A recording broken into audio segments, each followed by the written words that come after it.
In this tape, the first of two on the anatomy of the head and neck, we'll look first at the structures involved in support and movement of the head, then at the facial skeleton and base of the skull, then at the structures involved in breathing, eating, swallowing, and speaking.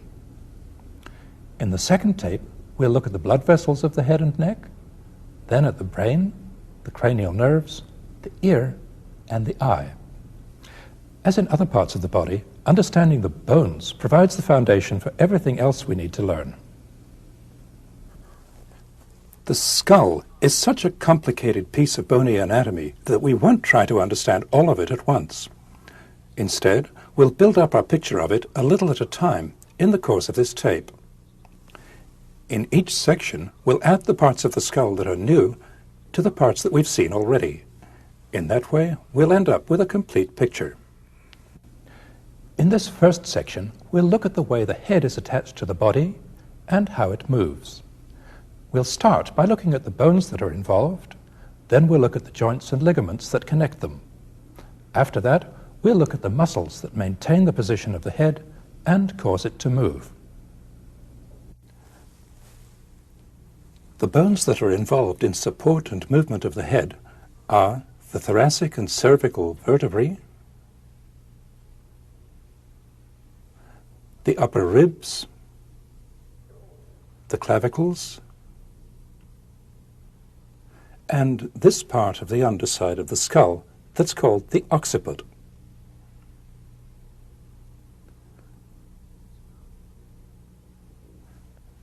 The skull consists of the cranium and the facial skeleton. The cranium is the bony container for the brain and the foundation for the facial skeleton. The cranium is made up of a number of originally separate bones. These lines of fusion, known as sutures, show where the bones are joined.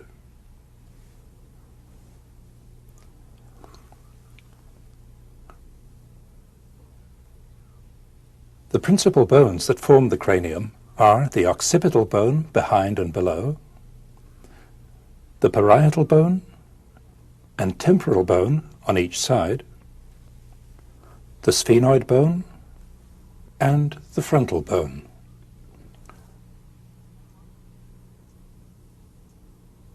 The two bones of the cranium that we're concerned with at present are the occipital bone and the lower part of the adjoining temporal bone. To see the full extent of the occipital bone, we'll take the mandible out of the picture. The occipital bone extends all the way from here at the back to here underneath. The most striking feature of the occipital bone is this large opening, the foramen magnum, through which the spinal cord and its accompanying structures pass. The part of the occipital bone in front of the foramen magnum is called the basilar part, often referred to as the base of the occiput. The two temporal bones converge on it from each side. We'll look at them in a minute. Let's look at the occipital bone on the inside in a skull that's been divided in the midline. Here's the foramen magnum. Here's the basilar part of the occipital bone. It slopes forwards and upwards, more steeply on the inside than on the underside, since it's triangular in sagittal section. Let's look at some more details in a skull that hasn't been colored. On each side of the anterior half of the foramen magnum are the two occipital condyles. The occipital condyles are the joint surfaces which articulate with the atlas vertebra to form the atlanto-occipital joints. We'll look at these joints in a minute. The outline of the front and the top of the cranium is well known to us from our everyday observation of surface anatomy. It's perhaps surprising to see how far round the back of the cranium curves, and what an extensive overhang there is behind. The overhang is formed by the part of the occipital bone that's behind the foramen magnum, the squamous part. The overhang is obscured by the neck muscles that are attached to this broad area on the occipital bone. the bone bears the marks of their attachment. This lump in the middle is the external occipital protuberance. This faint ridge, leading out toward the mastoid process, is the superior nuchal line. Below it is the inferior nuchal line. We'll meet the structures that are attached here later in this section. Now that we've looked at the occipital bone, let's take a look at the temporal bone. It's quite a complicated bone. To see its full extent, we'll again remove the mandible. The temporal bone goes from here on the outside to here underneath. This is the petrous part of the temporal bone. This is the squamous part.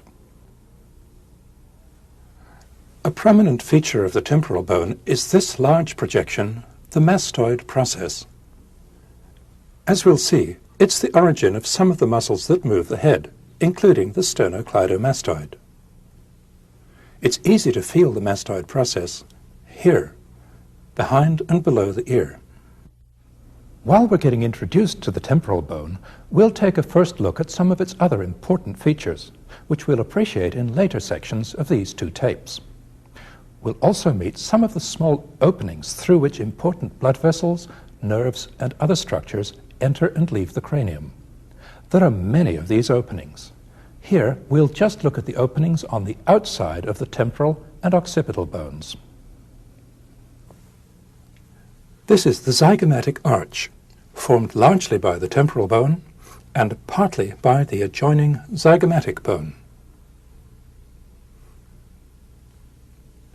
Here on the underside of the root of the zygomatic arch, this complex curved surface articulates with the condyle of the mandible to form the temporomandibular joint.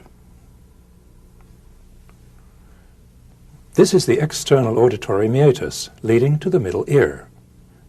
This long, sharp projection is the styloid process. Just at the base of the styloid is the little stylomastoid foramen for the facial nerve. Medial to the styloid process are two major openings for blood vessels: the carotid canal passing forwards for the internal carotid artery, and the jugular foramen passing backwards for the internal jugular vein. Just above the occipital condyle is the hypoglossal canal for the hypoglossal nerve.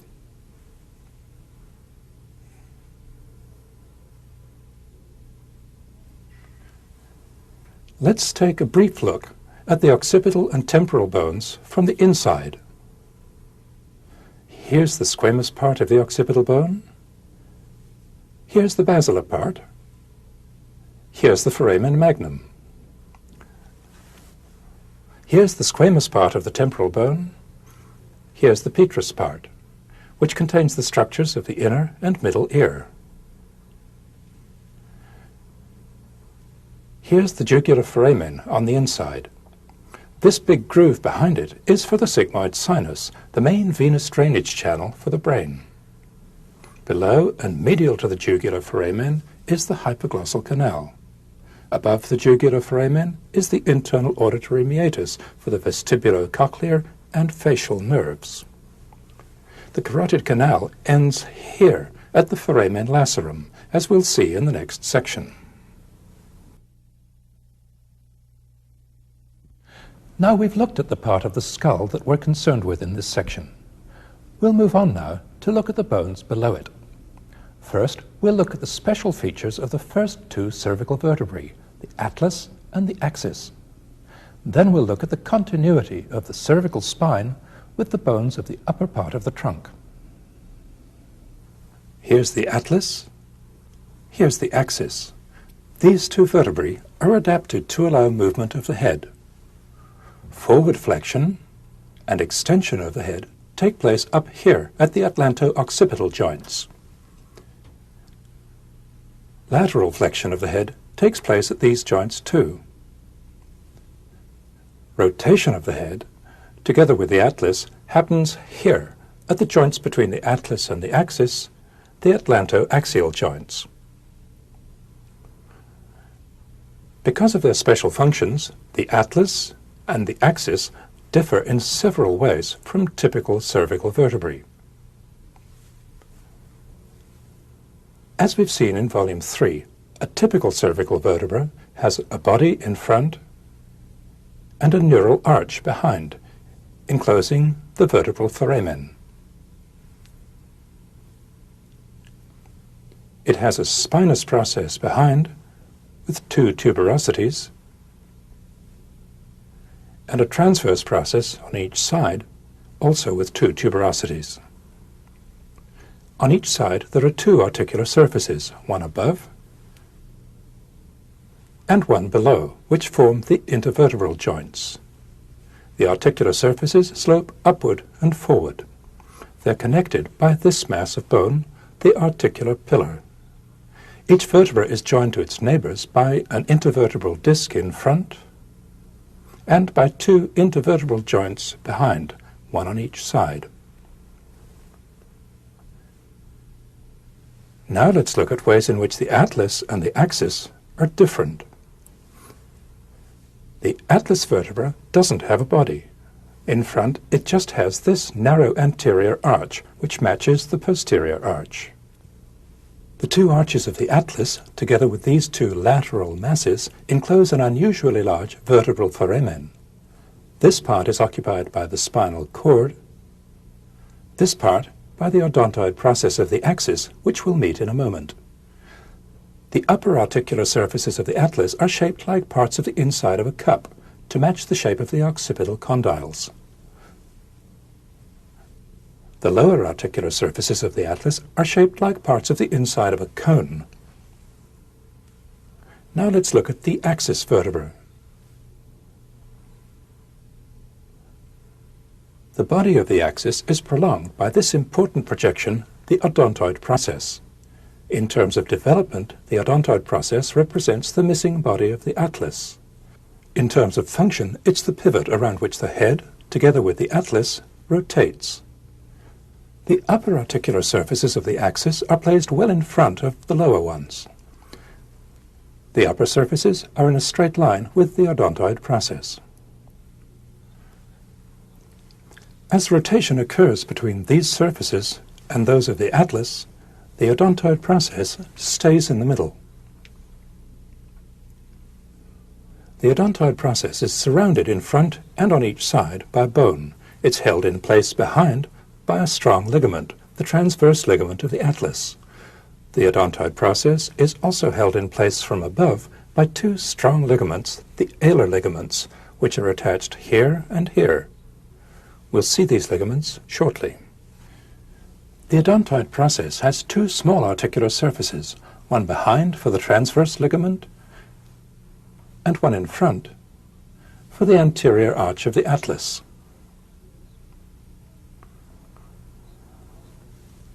To see how these structures relate to the base of the skull, we'll take an inside look from behind at a specimen in which the neural arches and the back of the occipital bone have been removed.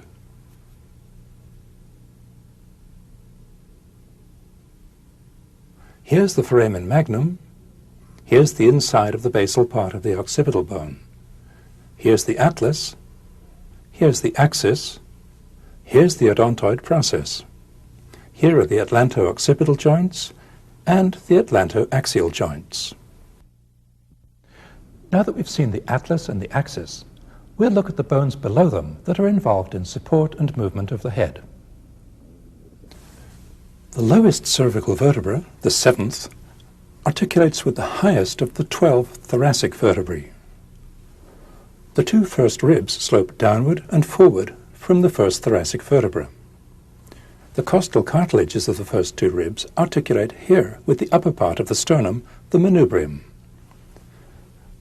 The manubrium, the first ribs, and the body of the first thoracic vertebra form the margins of this opening, the superior thoracic aperture, through which many important structures pass. To complete our picture of the bones in this section, we'll add the clavicles and the scapulae. On each side, the clavicle articulates with the highest part of the manubrium to form the sternoclavicular joint. The sternocleidomastoid muscle is inserted here. The scapula is attached to the clavicle here, at the acromioclavicular joint. In addition, the scapula is held in place by powerful muscles, the highest of which, the trapezius, arises here on the skull and is inserted here. Now let's move on to look at the ligaments that connect the skull and the cervical vertebrae. Like ligaments elsewhere in the body, these structures hold the bones together, permit the bones to move in relation to one another, and set limits to their movements. We'll look first at the structures that permit movement between individual vertebrae, the intervertebral discs and the intervertebral joints. Then we'll look at three ligaments that run the length of the cervical spine, the nuchal ligament and the anterior and posterior longitudinal ligaments. Lastly, we'll look at the special ligaments around the odontoid process. Here's what the cervical spine looks like in the living body. Here are the spinous processes, the articular pillars, the transverse processes, and the vertebral bodies. The intervertebral joints are here. They're synovial joints. To get a better look at them, we'll make a cut through the articular pillars along this line. As with all synovial joints, each bony surface is covered by a layer of smooth articular cartilage.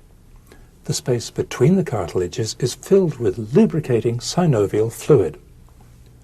The fluid is contained within a fibrous joint capsule, which permits movement. Between each vertebral body and its neighbor, there's an intervertebral disc. To see the discs, we'll make a cut in the midline.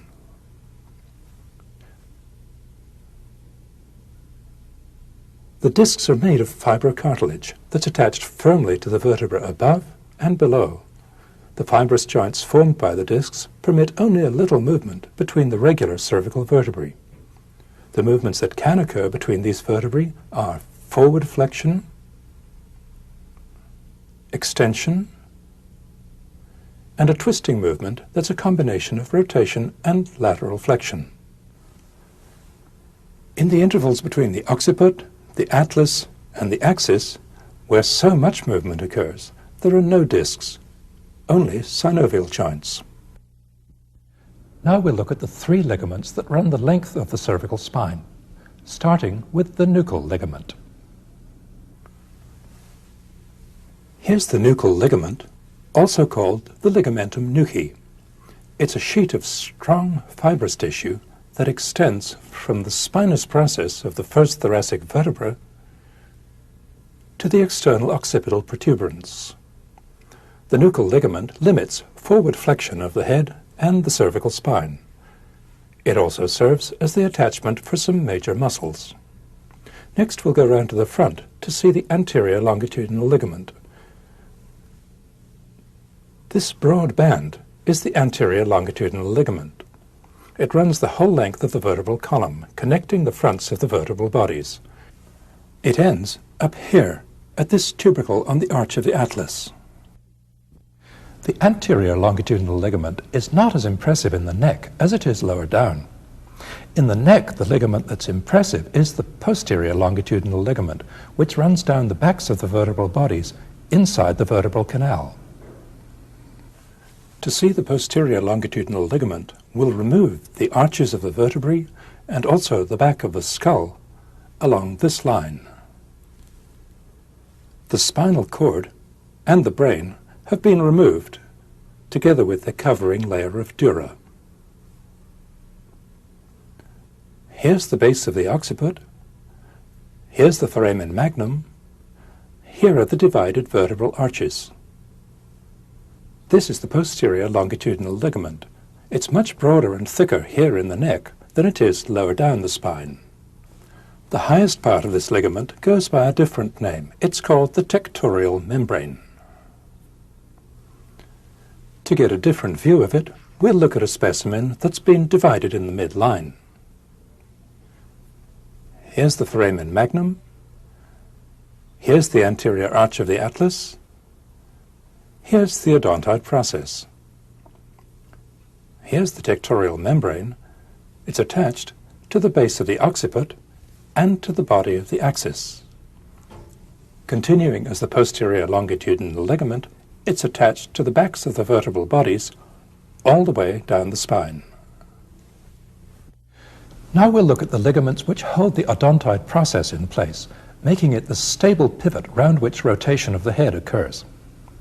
We'll see the transverse ligament of the atlas, the cruciform ligament, which the transverse ligament is part of, and the alar ligaments.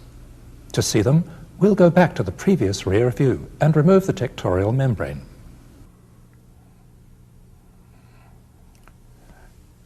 Directly beneath the tectorial membrane is this strong and important ligament, the transverse ligament of the atlas. The transverse ligament is attached on each side to these two tubercles on the atlas. The transverse ligament prevents the odontoid process from being displaced backwards. A slender ligament, the superior band, runs upward from the transverse ligament to the base of the occiput. Another one, the inferior band, runs downward to the body of the axis. These, along with the transverse ligament of the atlas, are referred to collectively as the cruciform ligament. We'll remove all of the cruciform ligament to see the odontoid process and the alar ligaments. Here's the odontoid process. Here are the massive alar ligaments. They pass from here on the odontoid process to here on the inside of the occipital condyles. The alar ligaments limit rotation of the head, especially in lateral flexion. Here's the side view again. Here's the tectorial membrane. Here in front of it is the divided transverse ligament of the atlas. It's quite an impressive structure. Lastly, we'll look at the ligaments that connect the vertebral arches. The arches of the regular cervical vertebrae are held together by strips of yellow fiber cartilage, known collectively as the ligamentum flavum. The arches of the axis and the atlas and the edges of the foramen magnum are held together by these loose and flexible sleeves of fibrous tissue, the atlanto-occipital and atlanto-axial ligaments. We've looked at a lot of anatomy already. Before we move on to look at the muscles, let's review what we've seen of the bones, joints and ligaments of this very fundamental part of the head and neck.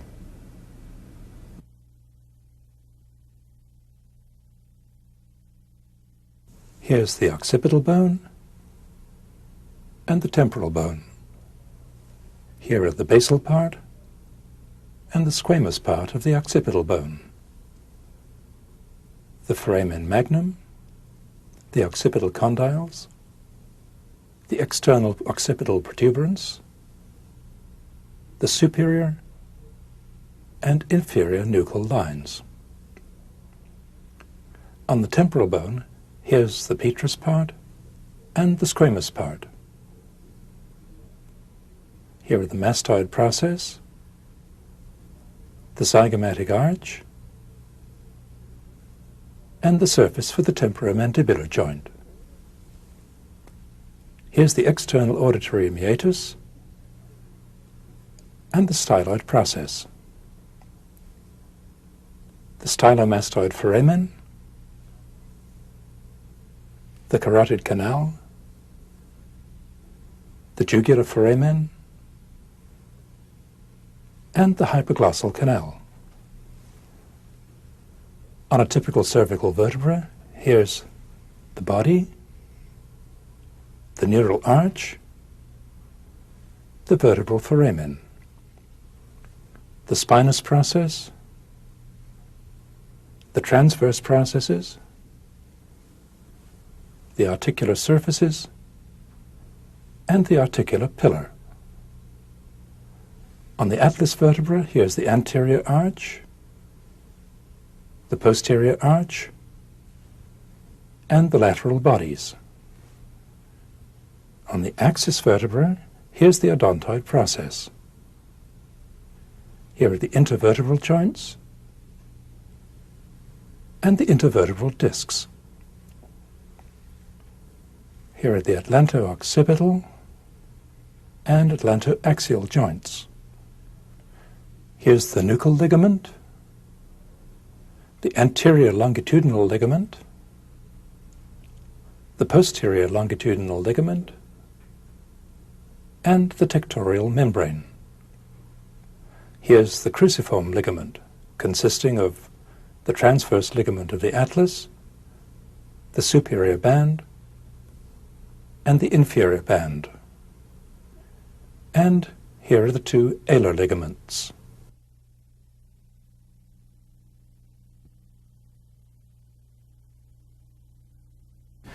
Now we'll look at the principal muscles of the neck. We'll build up our picture from the inside to the outside. We'll start with 4 short muscles on the underside of the occiput, the 2 oblique muscles and the 2 rectus muscles. Collectively, these are called the suboccipital muscles.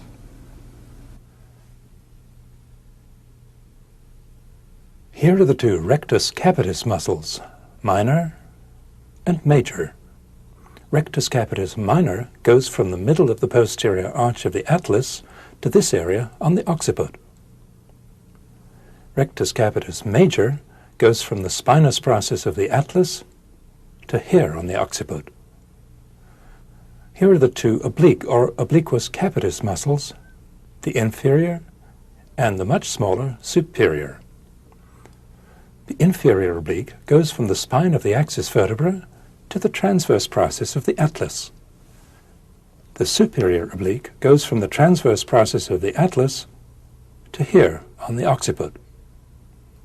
The action of the suboccipital muscles is to extend the head and to rotate it toward the same side. Next we'll go round to the front to see the longus muscles and the scalene muscles. Here are the longus muscles, longus cervicis here, merging with longus capitis higher up. Longus capitis arises from the base of the occiput and inserts on the transverse processes of C3, 4, and 5. Longus cervicis arises from the bodies of C1 to 4 and inserts on the bodies of the vertebrae from C5 all the way down to T4. Longus capitis and cervicis are weak flexors of the head and cervical spine. Next we'll add the 3 scalene muscles to the picture. The anterior scalene, middle scalene, and posterior scalene. They arise from the transverse processes of the lower 5 cervical vertebrae. The anterior scalene from the anterior tubercles, the middle and posterior scalene from the posterior tubercles. The anterior and middle scalene muscles insert on the first rib. The posterior scalene inserts on the first and second ribs. The scalene muscles are involved not in movements of the neck, but in elevating the upper ribs in deep inspiration. The scalene muscles have important relationships to the subclavian artery and the brachial plexus, shown in volume 1 of this atlas.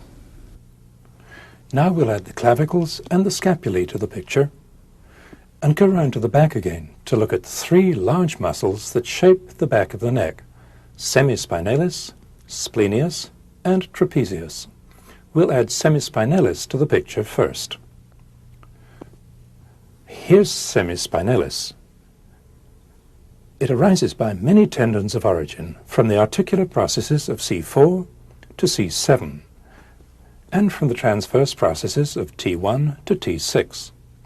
Semispinalis runs almost vertically to insert here on the occiput, just behind the 2 rectus muscles. The action of semispinalis is to extend the head. In addition, when we're upright or leaning forward, the tonic action of semispinalis prevents gravity from flexing the head. Next we'll add splenius to the picture. Here's splenius. It's a broad strap of muscle which arises from the spinous processes of T3 to C7 and from the lower half of the nuchal ligament. Splenius passes upward and laterally to insert in the lateral half of the superior nuchal line and on the back of the mastoid process. Splenius assists in rotating the head toward the same side. This muscle beside splenius is levator scapulae, which is shown in volume 1 of this atlas. Lastly, we'll add trapezius to the picture. Here's trapezius. Trapezius is a large and complex muscle. As shown in volume 1, its lower part extends all the way down to T12. Here we're concerned only with its upper part. The upper part of trapezius arises from the medial part of the superior nuchal line and from the nuchal ligament. Its fibers fan out downward and laterally to insert on the spine of the scapula, the acromion, and the lateral third of the clavicle. The trapezius muscles largely define the shape and outline of the neck, both from behind, here are the two trapezius muscles, and from in front. This is trapezius again. Trapezius is thought of mainly as a shoulder muscle. Its upper part raises the scapula. In addition, when the scapula is held steady by the action of other muscles, trapezius acts in the same way as semispinalis, in extending the head and in keeping the head upright when we lean forward. The last muscle to add to our picture is the sternocleidomastoid. Here it is. It arises from here on the mastoid process and just behind it. The sternocleidomastoid muscle runs downwards, forwards, and medially to insert partly on the medial end of the clavicle and partly on the manubrium. Contraction of one sternocleidomastoid muscle produces rotation of the head toward the opposite side. Contraction of both sternocleidomastoids together produces flexion of the head and cervical spine. When we're leaning backwards, their tonic action prevents gravity from extending the head and neck. The tendons of insertion of the two sternocleidomastoid muscles, together with the medial ends of the clavicles, define this hollow in the lower part of the neck. Now we've seen the principal muscles that produce movements of the head and neck. Let's review the muscles that we've seen.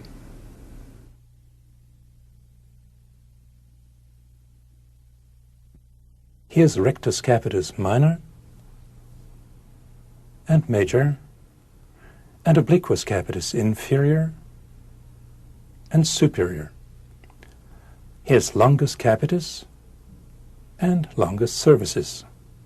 Here are the scalene muscles, anterior, middle, and posterior.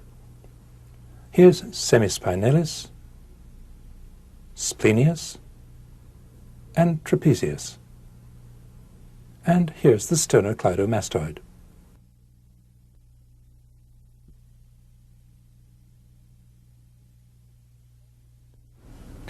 That brings us to the end of this section on support and movement of the head.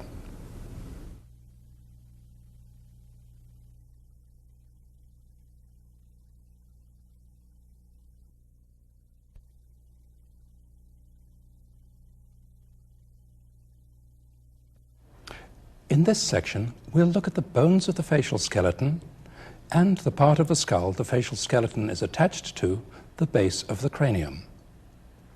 Understanding the bony anatomy of this region will give us a good foundation for understanding some large and important areas of the head and neck.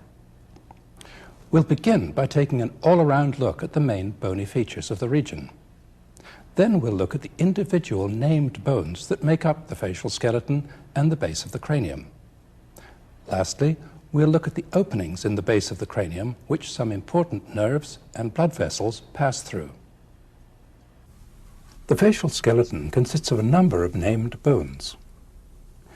We'll look at them individually later in this section, but we'll start by looking at the main overall features of the facial skeleton. To simplify the picture, we'll remove the mandible. The cavity for the eye is called the orbital cavity.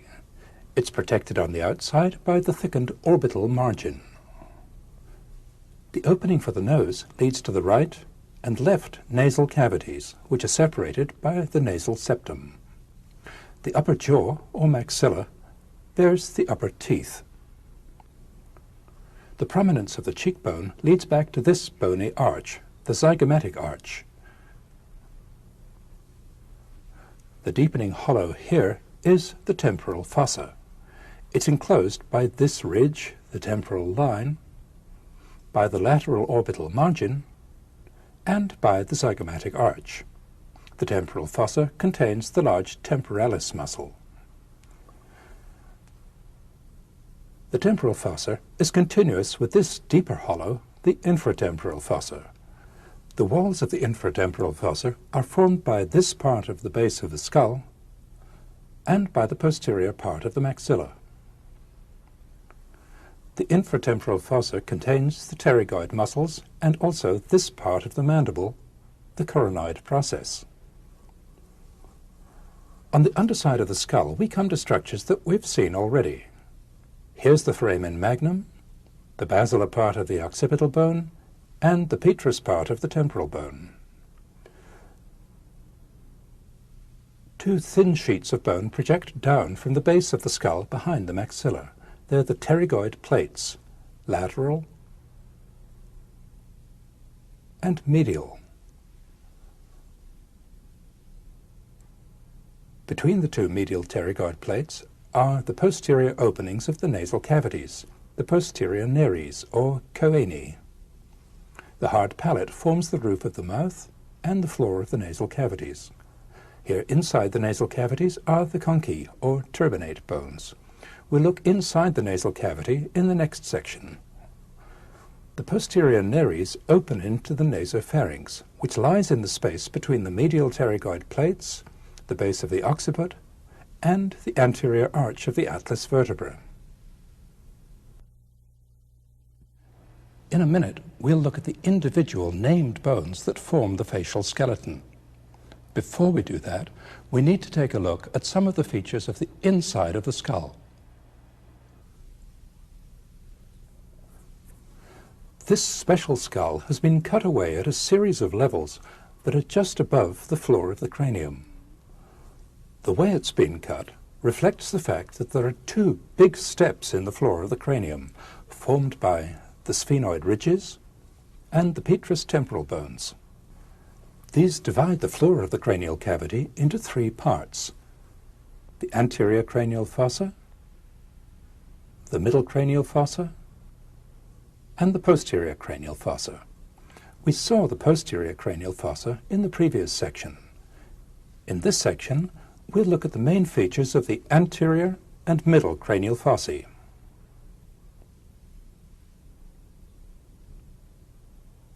The bone that forms this upward bulge in the floor of the anterior fossa is the same bone that forms the roof of the orbit.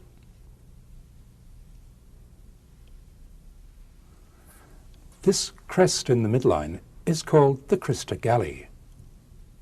On either side of it is a depression, the base of which is formed by these small areas of thin perforated bone, the cribriform plates. The cribriform plate forms the very narrow roof of the nasal cavity. Here we can see it from below. The filaments of the olfactory nerve, which transmits the sense of smell, pass through the openings in the cribriform plate. This flat area behind the cribriform plates is the roof of a cavity that we'll see later, the sphenoid sinus. Now we'll move back to the middle cranial fossa. The bone that forms the side wall and floor of the middle cranial fossa also forms, on the outside of the skull, the wall of the temporal fossa and of the infratemporal fossa. We've seen that this is the roof of the orbit. The bone that forms the anterior wall of the middle temporal fossa also forms part of the orbit. It forms this posterior part of the lateral orbital wall. This complicated raised area in the middle is called the sella turcica. The main features of the sella turcica are this deep depression, the pituitary fossa for the pituitary gland, this shallow groove for the two optic nerves, and these four projections, the anterior and posterior clinoid processes. This sloping surface behind the posterior clinoid processes, the dorsum celli, is continuous with the base of the occiput. The floor of the middle cranial fossa is marked by numerous openings for nerves and blood vessels, which we'll come back to later in this section. Now that we've looked at the shape of the facial skeleton and the parts of the cranium that it's attached to, let's look at the individual facial bones and see how each of them contributes to the features that we've seen. We'll look at the 5 largest facial bones first. There are the frontal and zygomatic bones, the maxilla, the sphenoid bone, and the ethmoid bone. The frontal bone is a very large bone. The lower part of the frontal bone forms the beginning of the root of the nose, the upper part of the orbital margin, a small part of the temporal fossa, and a large part of the roof of the orbit.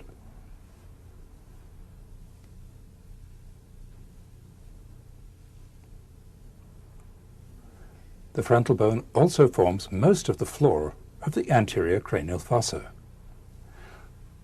The part of the frontal bone near the midline is hollow. The hollow space is the frontal sinus, one of the paranasal sinuses, which we'll look at shortly.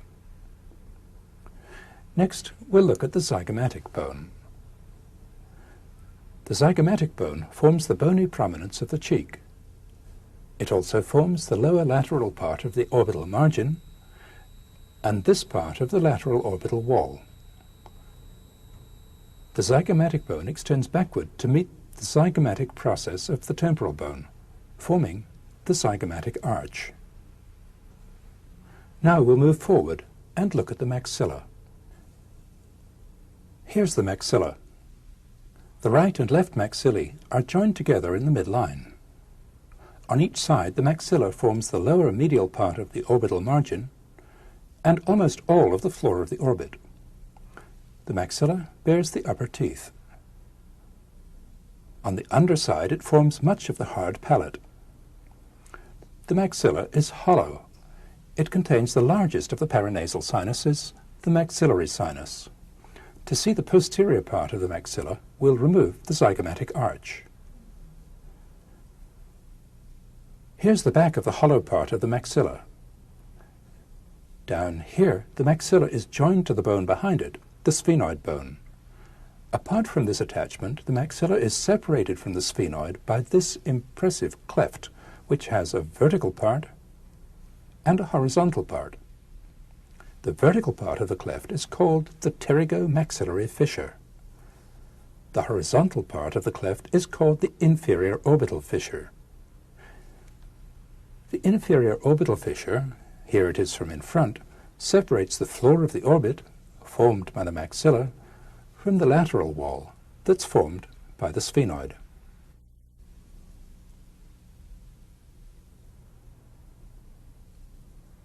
Now we'll move on to look at the sphenoid bone. The sphenoid bone is extremely complex. It extends all the way from one side of the skull to the other. The sphenoid bone forms important parts of the underside and outside of the skull, and it forms part of the orbit.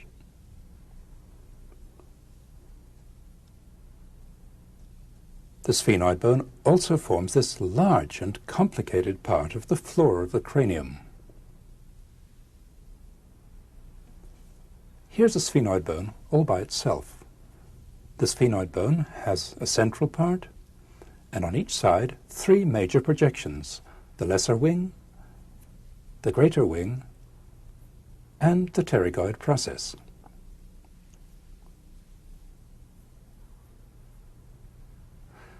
The central part of the sphenoid includes the clinoid processes and the pituitary fossa. The central part of the sphenoid bone is hollow, as we'll see. The lesser wing, which is the highest part of the sphenoid bone, forms the sphenoid ridge, which separates the anterior and middle cranial fossae. The underside of the lesser wing forms this small but important part of the back of the orbit. The greater wing of the sphenoid forms the front wall and part of the floor of the middle cranial fossa. On the outside, the greater wing forms this part of the temporal and infratemporal fossae, and it also forms this large part of the lateral wall of the orbit. The greater wing and the lesser wing are joined here, but more medially they're separated by this triangular gap, the superior orbital fissure, which forms a large opening between the orbit and the inside of the cranium. Here's the superior orbital fissure from the inside. We'll get a better look at it in a minute. The pterygoid process of the sphenoid bone projects downward behind the maxilla. The pterygoid process includes the lateral and medial pterygoid plates, which are the attachments for some important muscles that we'll see later. This hollow between the pterygoid plates is the pterygoid fossa. This little hook is the pterygoid hamulus. It's a pulley, as we'll see later. The last bone on our list of large facial bones is another quite complicated bone, the ethmoid. The ethmoid bone is a little hard to understand at first because in the intact skull, most of it is hidden from view. The only parts of the ethmoid bone that we can readily see are this small part of the floor of the anterior cranial fossa, the two cribriform plates with the crista galli in between, and this part in the medial wall of each orbit. It'll be easier to understand the ethmoid bone when we look at the nasal cavity in the next section. Till then, we'll leave the ethmoid bone alone.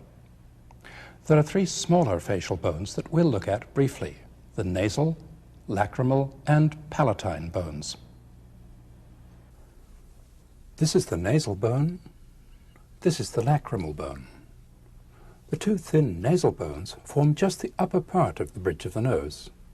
The structural supports for the projecting parts of the nose are made of cartilage, as we'll see later. The little lacrimal bone forms the most medial part of the inferior orbital margin.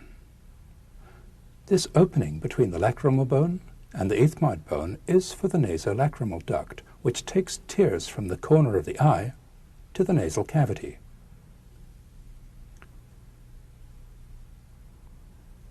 Last of all, we'll look at the palatine bone. Here's the lower part of it. On each side, the palatine bone forms the posterior part of the hard palate and part of the side wall of the nasal cavity. We'll get a better look at the palatine bone when we look at the nasal cavity. Now we'll move on to take a look at the openings in the floor of the anterior and middle cranial fossa that we saw earlier. We'll look at three openings that pass forwards,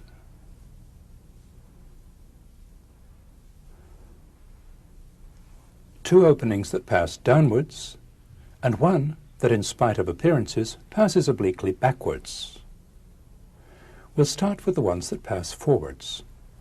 This round opening just in front of the anterior clinoid process is the optic canal for the optic nerve.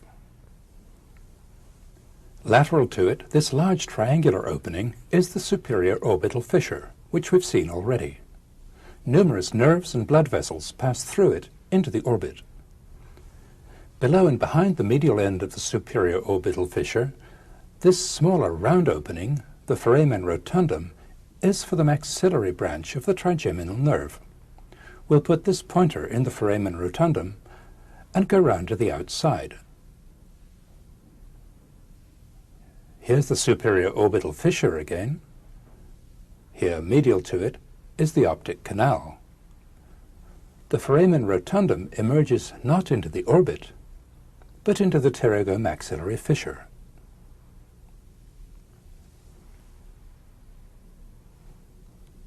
The two openings that pass downward are the foramen ovale for the mandibular branch of the trigeminal nerve, and just behind and lateral to it, the foramen spinosum for the middle meningeal artery. To see where those two come out, we'll go round to the underside.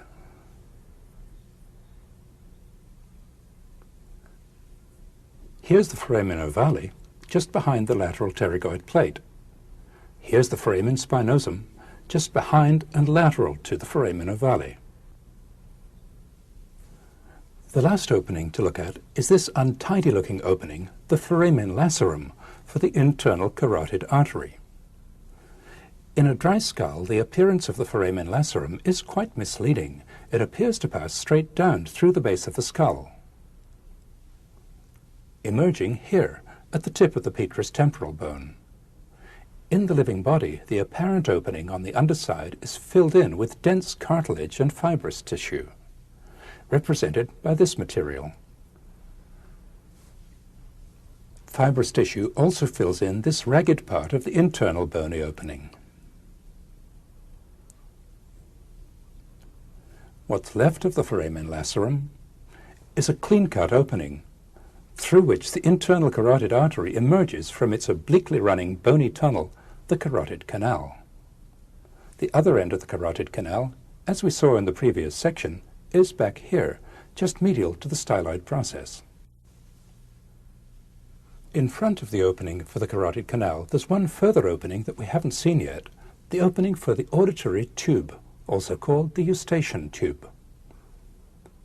The auditory tube passes backwards and laterally to emerge here in the middle ear. The auditory tube is longer than this. Medially, it's prolonged by a tube of cartilage, represented by this colored material. The auditory tube opens into the nasopharynx, as we'll see.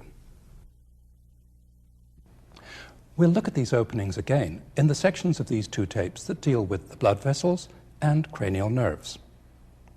We've seen a lot of bony anatomy in this section. Let's review what we've seen of the anatomy of the facial bones and the base of the cranium.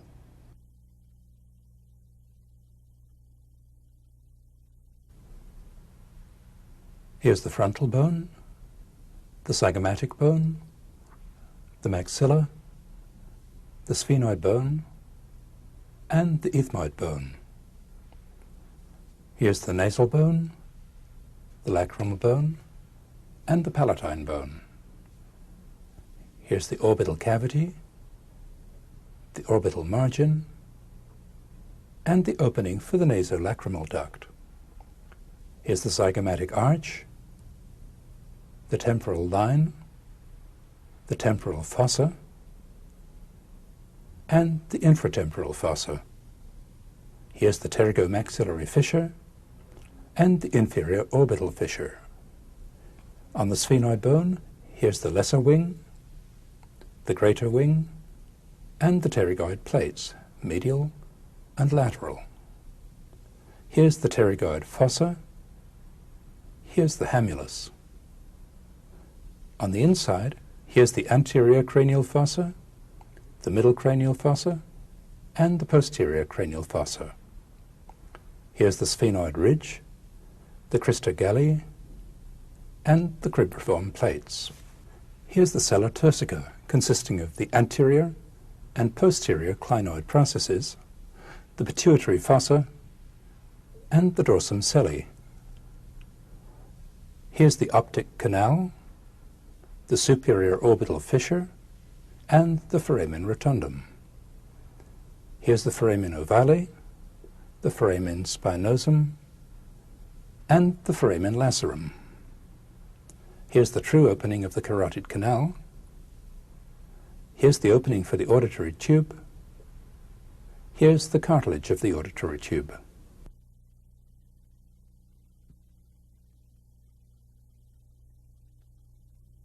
That brings us to the end of this section on the bony anatomy of the facial skeleton and the base of the skull. In the next section, we'll move on to look at the upper part of the air passage. You'll recall that there's one important bone that we haven't yet understood, the ethmoid bone. We'll take a good look at it in the next section.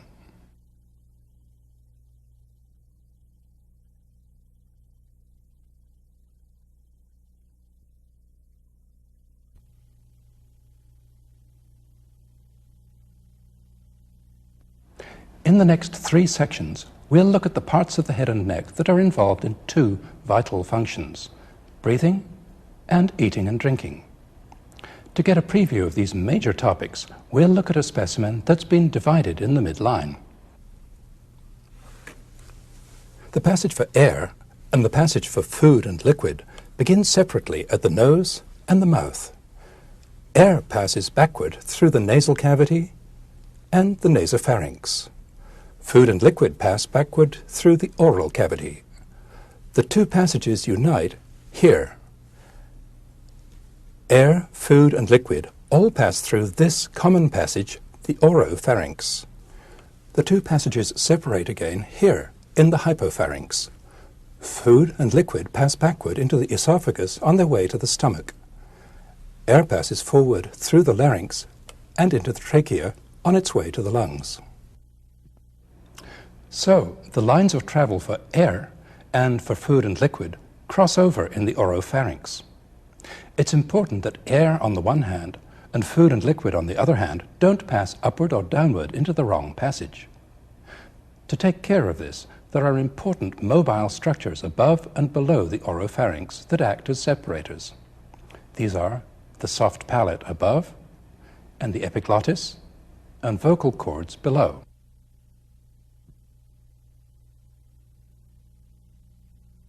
As we'll see in later sections of this tape, the structures that form the passages for air and for food and liquid are also involved in a further important function, the production of voice sounds. In this section, we'll look at the upper part of the air passage. We'll look at the external nose, the nasal cavities, the paranasal sinuses, and the nasopharynx. We'll start by looking at the bony structures that surround these spaces. The bony opening for the nose is called the piriform aperture. Inside it, there are 2 nasal cavities, a right and a left, separated in the midline by the nasal septum. To get a better look inside, we'll divide the skull in the frontal plane along this line.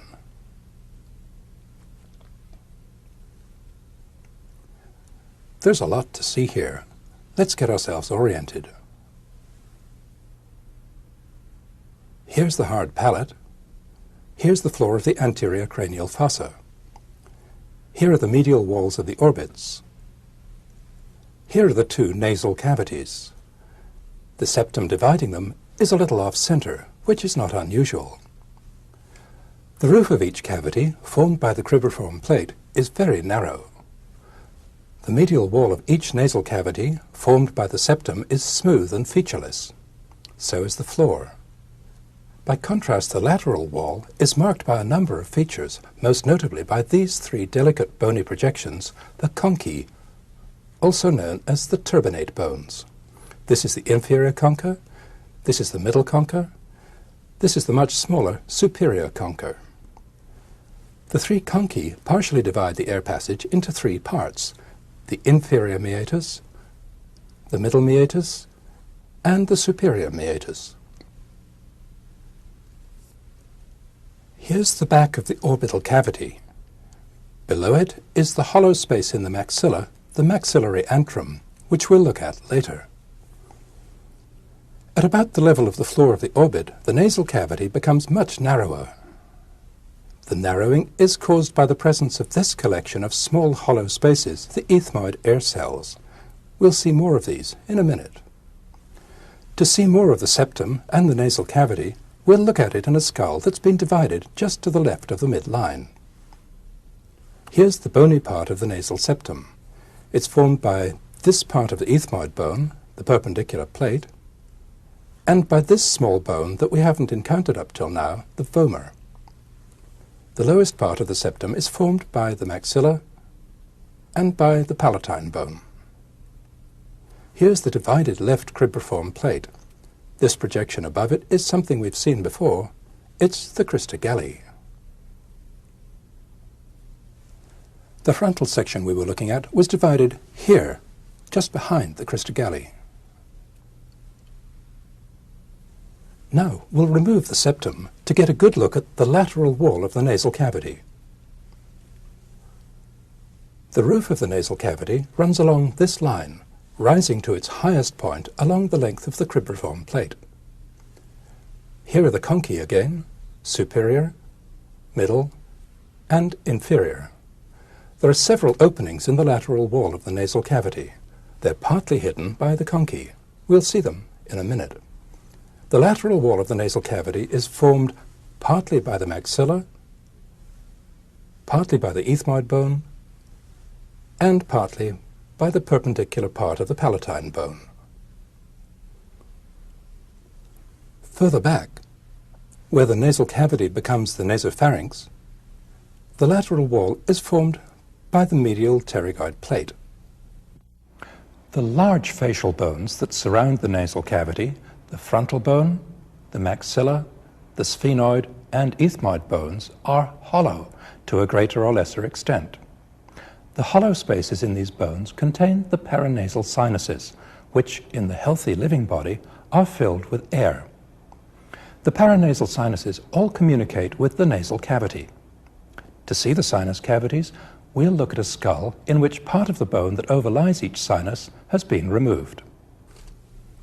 Here's the cavity for the right frontal sinus. There's a left one, too, on the other side of this partition. The frontal sinus extends upward behind the lower part of the forehead and also, to a variable extent, backwards between the roof of the orbit and the floor of the anterior cranial fossa.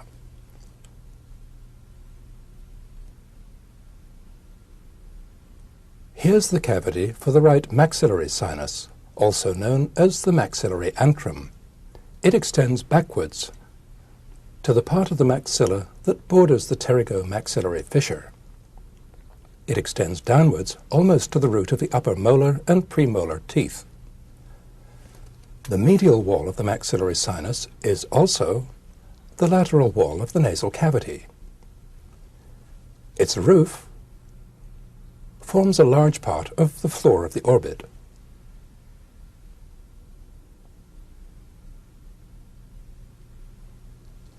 The sphenoid sinuses occupy the central part of the sphenoid bone. This opening has been made to show the right sphenoid sinus. To see it better, we'll look at the skull divided in the midline. Here's the right sphenoid sinus again. Above the sphenoid sinus is the floor of the anterior cranial fossa and the sella turcica. Behind it is the basilar part of the occipital bone. In front of it is the high part of the nasal cavity. Below it is the roof of the nasopharynx. Lastly, we'll come round to the front to look at the collection of small cavities that contain the ethmoid air cells, collectively referred to as the ethmoid sinus. These extend from just behind the nasolacrimal duct all the way back along the medial wall of the orbit. As we've seen already, the ethmoid air cells lie between the medial wall of the orbit and the lateral wall of the upper part of the nasal cavity. Before we go further, we need to catch up on something that we left unfinished in the previous section, understanding the ethmoid bone. We've encountered the various parts of the ethmoid bone, but till now we've put off seeing the whole of it. We'll do that now. Then we'll come back and look at the openings of the paranasal sinuses. The ethmoid bone is a fragile coalition of parts. The best way to see all of them is to go back to the skull that was divided in the frontal plane. All of this is the ethmoid bone. This part, the perpendicular plate of the ethmoid, forms a large part of the bony nasal septum. This upward projection is the beginning of the crista galli, which rises up in the floor of the anterior cranial fossa. On each side of the crista galli are the cribriform plates, which we've seen already from above and from below. The most lateral part of the ethmoid bone is this paper-thin layer, the lamina papyracea, which forms this part of the medial wall of the orbit. Between the lamina papyracea and the upper part of the nasal cavity are the ethmoid air cells, as we've seen. The superior and middle conchae are also parts of the ethmoid bone. The ethmoid bone is joined to the frontal bone above, the maxillae below, and the central part of the sphenoid bone behind. Now that we've seen the ethmoid bone, we'll return to the cavities for the paranasal sinuses and see how they connect with the nasal cavity. We'll look at the openings for the frontal and maxillary sinuses first. Here's the frontal sinus cavity. Here's the maxillary sinus cavity, seen through an artificial opening. The frontal and maxillary sinuses both open in this complex area beneath the middle concha, which we need to look at in more detail. In a dry skull, there are two large irregular openings from the nasal cavity into the maxillary sinus, separated by this flake of bone, the uncinate process. In the living body, all of this opening and much of this one are closed off by soft tissue. The real opening of the maxillary sinus is back here. If we look in from in front, we can see that the opening is quite high on the medial wall of the maxillary antrum. The frontal sinus opens into the nasal cavity by way of a narrow passage, the frontonasal duct. The frontonasal duct starts above the uncinate process and runs upward and forward to reach the frontal sinus. The frontal and maxillary sinuses open into the nasal cavity, not directly, but into a narrow side chamber located here, called the infundibulum. The infundibulum isn't apparent in a bony specimen. We'll see it when we look at the soft tissues. Now we'll look at the openings for the other sinuses. The sphenoid sinus opens into the nasal cavity here, above and behind the superior concha. The ethmoid air cells, which are up in this region, have several small openings into the nasal cavity. Some of these are behind the middle concha, some of them are below it. There are two more openings to see in the lateral wall of the nasal cavity. The opening for the nasolacrimal duct, or tear duct, and an opening for nerves and blood vessels, the sphenopalatine foramen. As we've seen, the bony passage for the nasolacrimal duct starts here. The nasolacrimal duct, which is quite short, passes downwards and backwards to open beneath the inferior concha. Here's its opening.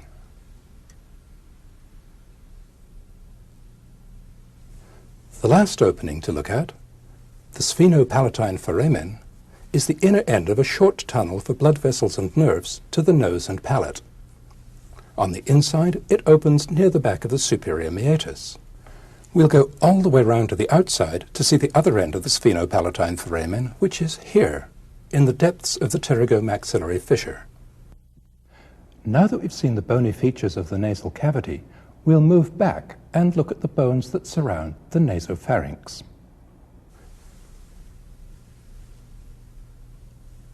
Here's the posterior opening of the nasal cavity, the choana, or posterior nares. Its lateral wall is formed by the medial pterygoid plate. The medial pterygoid plate ends below in the hamulus.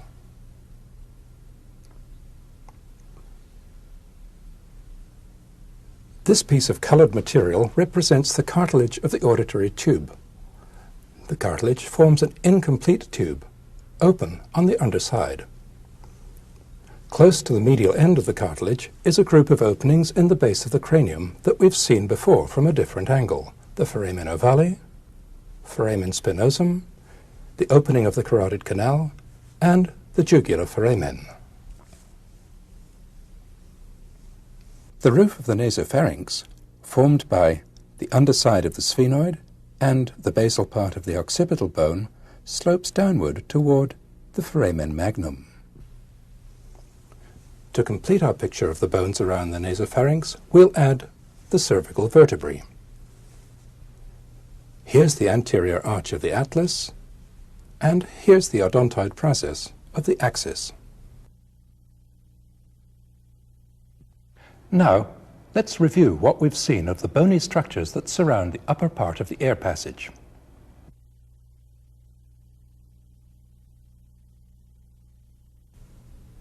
Here's the piriform aperture and the nasal septum. Here are the posterior nares or choanae. Here's the inferior concha, the middle concha, and the superior concha. Here are the superior meatus, middle meatus, and inferior meatus. Here's the cavity for the frontal sinus, the maxillary sinus, the sphenoid sinus, and here are the ethmoid air cells. Here are the cribriform plates, the uncinate process, and the vomer. Here are the frontonasal duct, the openings for the maxillary sinus, the sphenoid sinus, and the ethmoid air cells, posterior and anterior. Here are the openings for the nasolacrimal duct and the sphenopalatine foramen.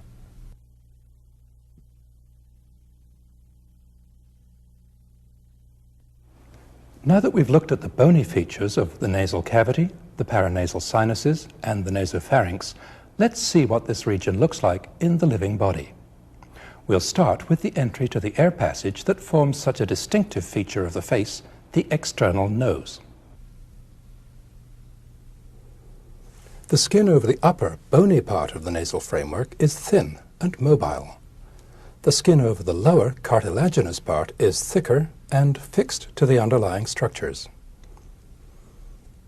The openings which form the beginning of the air passage are the nostrils, also called the anterior nares. We'll remove the skin from one half of the nose so that we can see the underlying structures. The edge of the bony opening for the nose, the piriform aperture, is here. Here's the nasal bone. The two nasal bones, united in the midline, form the bridge of the nose down to here. From here, almost to the tip, the bridge of the nose is formed by the front edge of the septal cartilage, which we'll see more fully in a minute.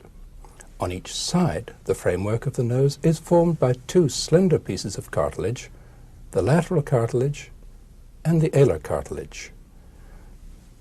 The lateral cartilage is thin and flat. In front, it's continuous with the septal cartilage. The alar cartilage has two parts, the lateral crus and the medial crus. The lateral crus forms the curved outer framework of the nostril. The medial crus turns sharply backwards, ending here. Together, the two medial crura form the framework of the lowest, most anterior part of the nasal septum, which is called the columella. To get a good look at the nasal septum, we'll divide the bone and soft tissues along this line and remove the left side of the face.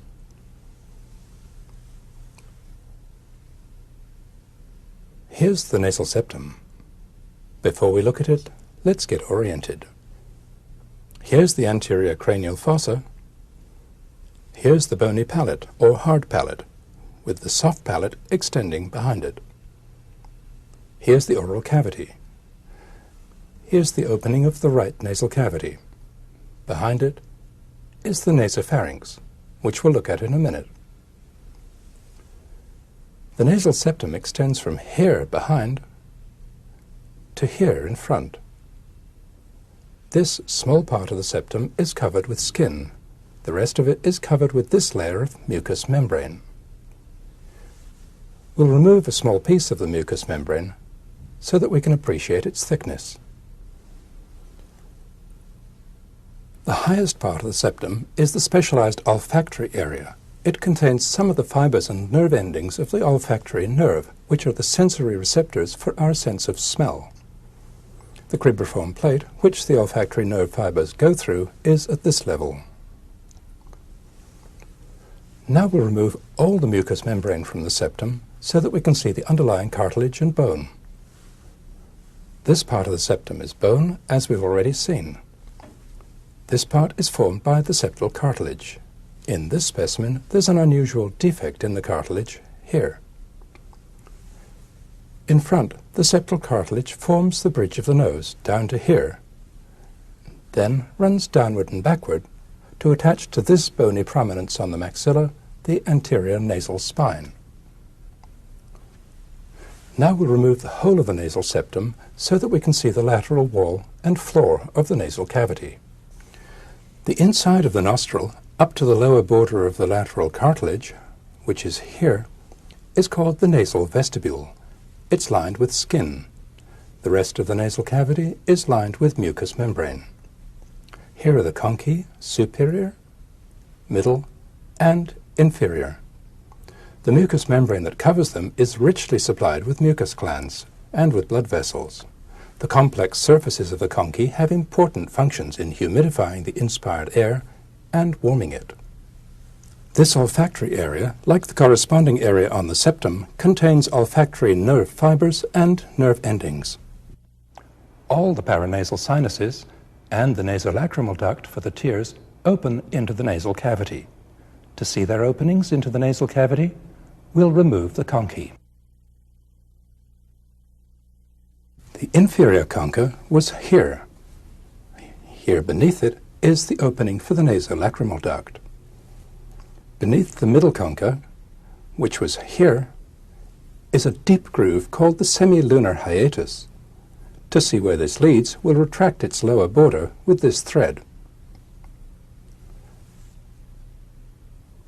The semilunar hiatus leads into a narrow, irregular side chamber called the infundibulum. The infundibulum receives the openings of the frontal sinus and the maxillary sinus. Sometimes the more anterior ethmoid air cells open into the infundibulum too.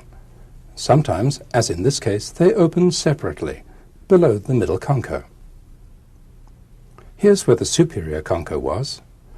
The more posterior ethmoid air cells open below the superior concha. The sphenoid sinus, which is this cavity, opens forwards into the highest part of the nasal cavity, the sphenoethmoidal recess. Here's the frontal sinus cavity in a different specimen. The opening to the frontonasal duct is behind here.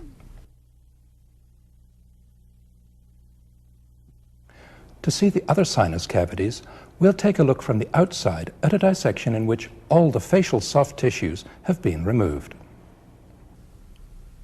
Here's the maxillary sinus cavity, opened from in front. The opening from the sinus into the infundibulum is all the way up here on the medial wall. Here are the ethmoid air cells, with the lamina papyracea removed. This opening in the medial wall of the orbit also exposes the infundibulum. Now we'll move back and look at the nasopharynx. To do that, we'll put the nasal septum back in place.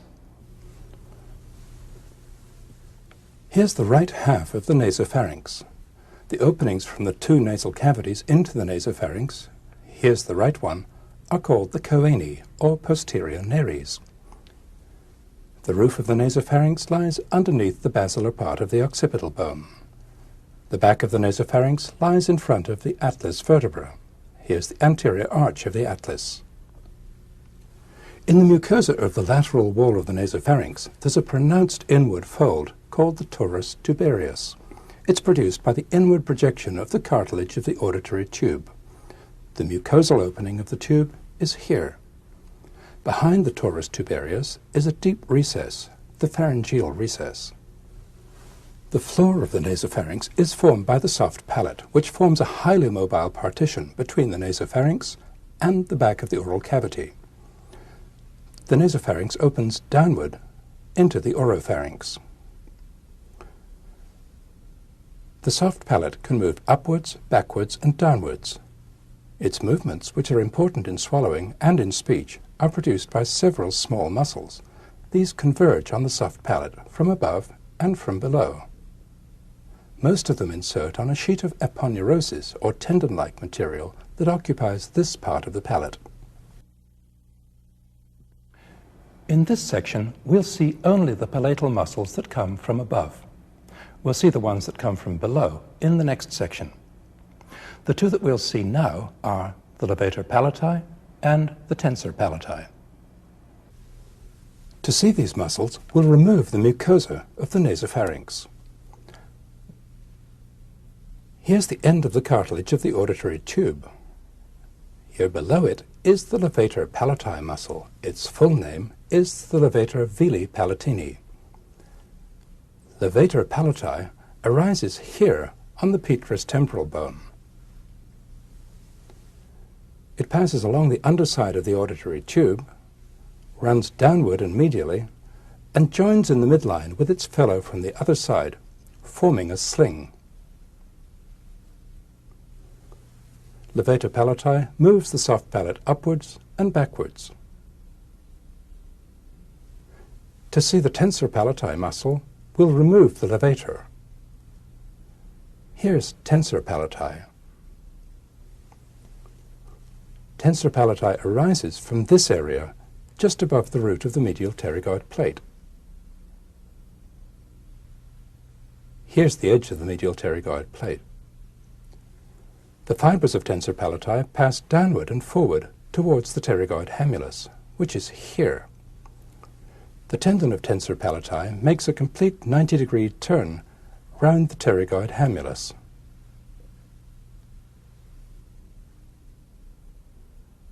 Here's the tendon emerging.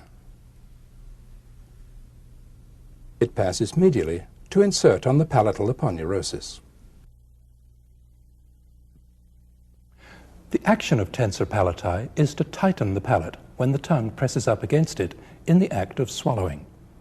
It also may help to open the auditory tube.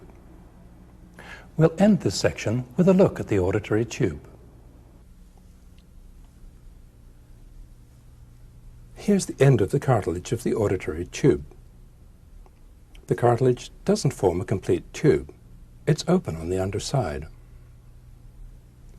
Here's the cut edge of the mucous membrane, which forms the real auditory tube. It passes backwards and laterally to reach the cavity of the middle ear. The function of the auditory tube is to keep the pressure inside the middle ear the same as the pressure outside it. Now, let's review what we've seen of the upper part of the air passage.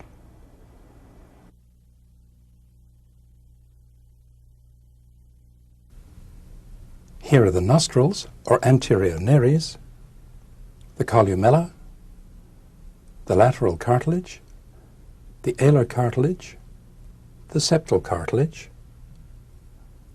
the nasal vestibule, and the olfactory area. Here are the conchae again, superior, middle, and inferior. Here's the nasopharynx, with the torus tubarius, the pharyngeal recess, and the soft palate.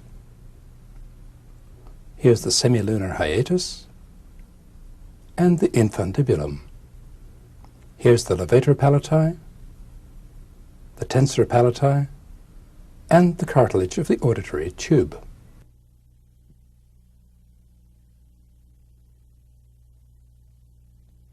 That brings us to the end of this section on the upper part of the air passage. In the next section, we'll look at the upper and lower jaws and the oral cavity.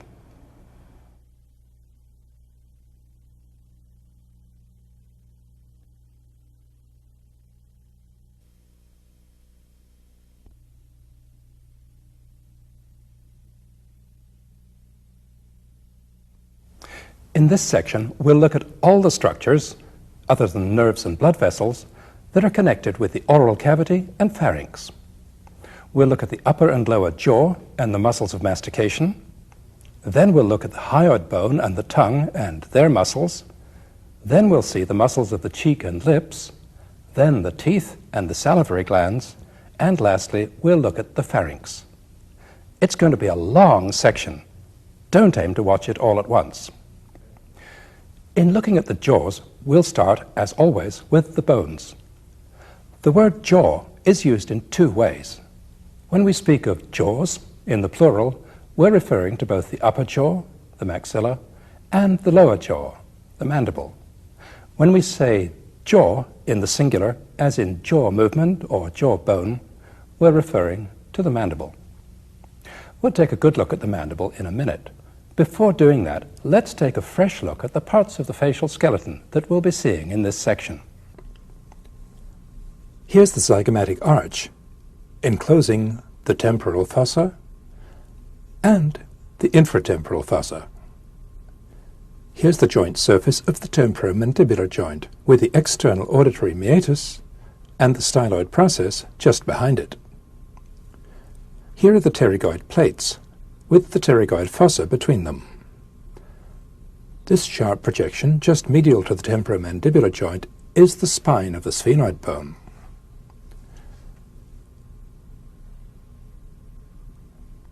The part of the maxilla that bears the teeth is called the alveolar process. We'll look at the teeth later in this section. The alveolar process ends behind at the tuber. Now we'll bring the mandible into the picture. The mandible develops from two originally separate bones, one on each side, which fuse together here at the symphysis. The mandible is described as consisting of the body and the right and left ramus. The corner between the ramus and the body is the angle of the mandible. The rounded projection that articulates with the temporal bone is the condyle, or condylar process. The narrowing below the condyle is the neck. The sharp, slender projection in front of the condyle is the coronoid process, a major muscle attachment, as we'll see. The dip between the coronoid process and the condyle is the mandibular notch. The angle of the mandible is roughened on the outside and on the inside by the insertions of a matching pair of muscles, the medial pterygoid on the inside and the masseter on the outside, which we'll see shortly. The body of the mandible is described as consisting of the base and the alveolar process. The side of the body slopes upward and inward, slightly on the outer aspect, markedly on the inner aspect. The posterior part of the alveolar process bulges medially above this hollow, the submandibular fossa. This projection in the midline is the mental protuberance. On the inside, this roughened area is the mental spine. Two pairs of muscles are attached here, the geniohyoid and genioglossus muscles. On the inner aspect of the mandible, this thickening below the coronoid process is the buttress. In the middle of the ramus, level with the tops of the teeth, is the mandibular foramen. Just in front of it is a small upward projection, the lingula. The mandibular foramen is the start of a tunnel for the inferior alveolar nerve and blood vessels. A major branch of the nerve emerges on the outside at the mental foramen. Now that we've seen the mandible, let's take a look at the joint that enables it to move, the temporomandibular joint. It's a synovial joint with articular cartilage on the bone surfaces and a joint capsule that encloses synovial fluid. It's a double joint. There are two separate synovial cavities, one above the other. These are separated by an articular disc that's flexible and highly movable. This arrangement permits two kinds of movement, as we'll see. Here's what the two joint surfaces look like in the living body. They're shaped quite differently. The articular surface of the condyle is curved sharply from front to back. It's almost pointed on the top. The articular surface of the temporal bone has a double curve. This concave part is the mandibular fossa. This convex part is formed by the downward bulge of the articular tubercle. Here's the temporomandibular joint with its joint capsule intact. Most of the capsule is thin and loose to allow the various movements that we'll see. On the lateral aspect, the capsule is thickened by this lateral ligament. The articular disc is inside the joint, here. To see it, we'll remove part of the capsule above and below it. Here's the upper joint cavity, here's the lower one. Here between them is the articular disc. It's made of dense fibrous tissue. It's attached to the joint capsule all the way round its edge. Here's the articular disc by itself. It's thin in front and thick behind. It's quite flexible.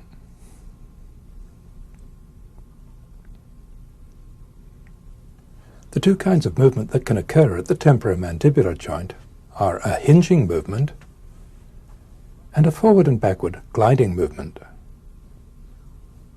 The hinging movement takes place between the condyle and the disc.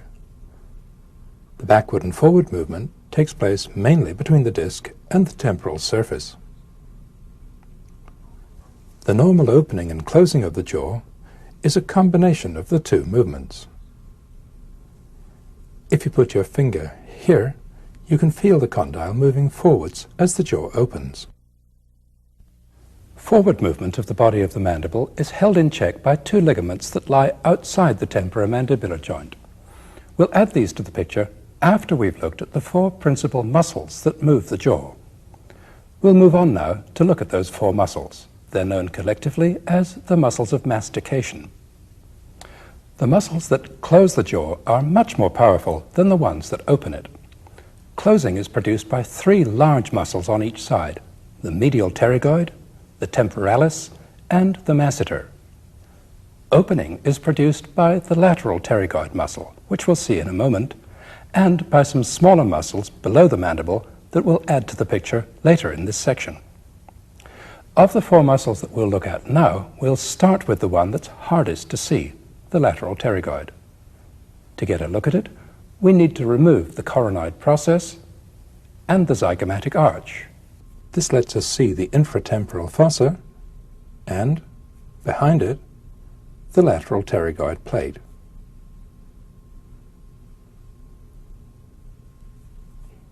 Here's the lateral pterygoid muscle. It's quite small. The lateral pterygoid muscle arises partly from the underside of the greater wing of the sphenoid and partly from the lateral aspect of the lateral pterygoid plate. The fibers of the lateral pterygoid muscle run backward and a little laterally. We'll go round to a medial view to see where they go. The main insertion of the lateral pterygoid is into this hollow on the front of the condylar process. The lateral pterygoid also inserts onto the capsule of the temporomandibular joint and into the front edge of the articular disc. These windows in the capsule were made artificially, as in the shot that we saw previously. Now that we've seen the lateral pterygoid, we'll add the medial pterygoid muscle to the picture. The medial pterygoid muscle is larger than the lateral pterygoid and runs in a quite different direction. The medial pterygoid muscle arises from both the pterygoid plates, the medial aspect of the lateral one and the lateral aspect of the medial one, also from this corner of the maxilla, the tuber.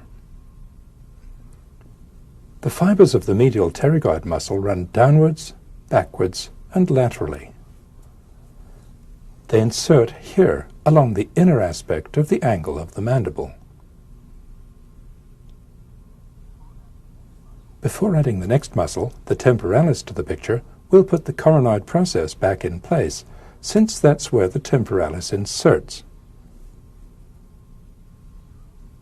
Here's temporalis, the largest of the muscles of mastication. It's shaped like a fan. The temporalis arises from the wide area on the side of the skull that lies within the temporal line.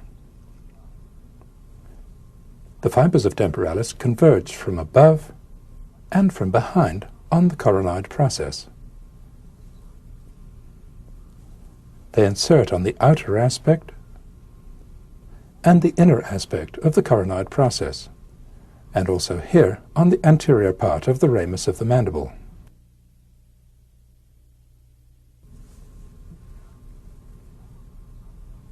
Now we'll put the zygomatic arch back into the picture. The temporalis muscle lies inside the zygomatic arch. Near its insertion, the temporalis is a thick muscle. It occupies the whole of the infratemporal fossa. The temporalis muscle is covered over by this dense layer of deep temporal fascia. The fascia is attached to bone along the zygomatic arch and all the way round the temporal line. Lastly, we'll add the masseter muscle to the picture. Here's the masseter. It's a thick, powerful muscle. The masseter arises from the anterior 2/3 of the lower border of the zygomatic arch on its outer aspect, and from the whole length of the arch on its inner aspect. The fibers of the masseter muscle that arise on the outside run downwards and backwards. Those on the inside run straight downwards. The masseter inserts into this wide area on the angle and ramus of the mandible. The masseter muscle on the outside and the medial pterygoid muscle on the inside converge on the angle of the mandible in very similar ways.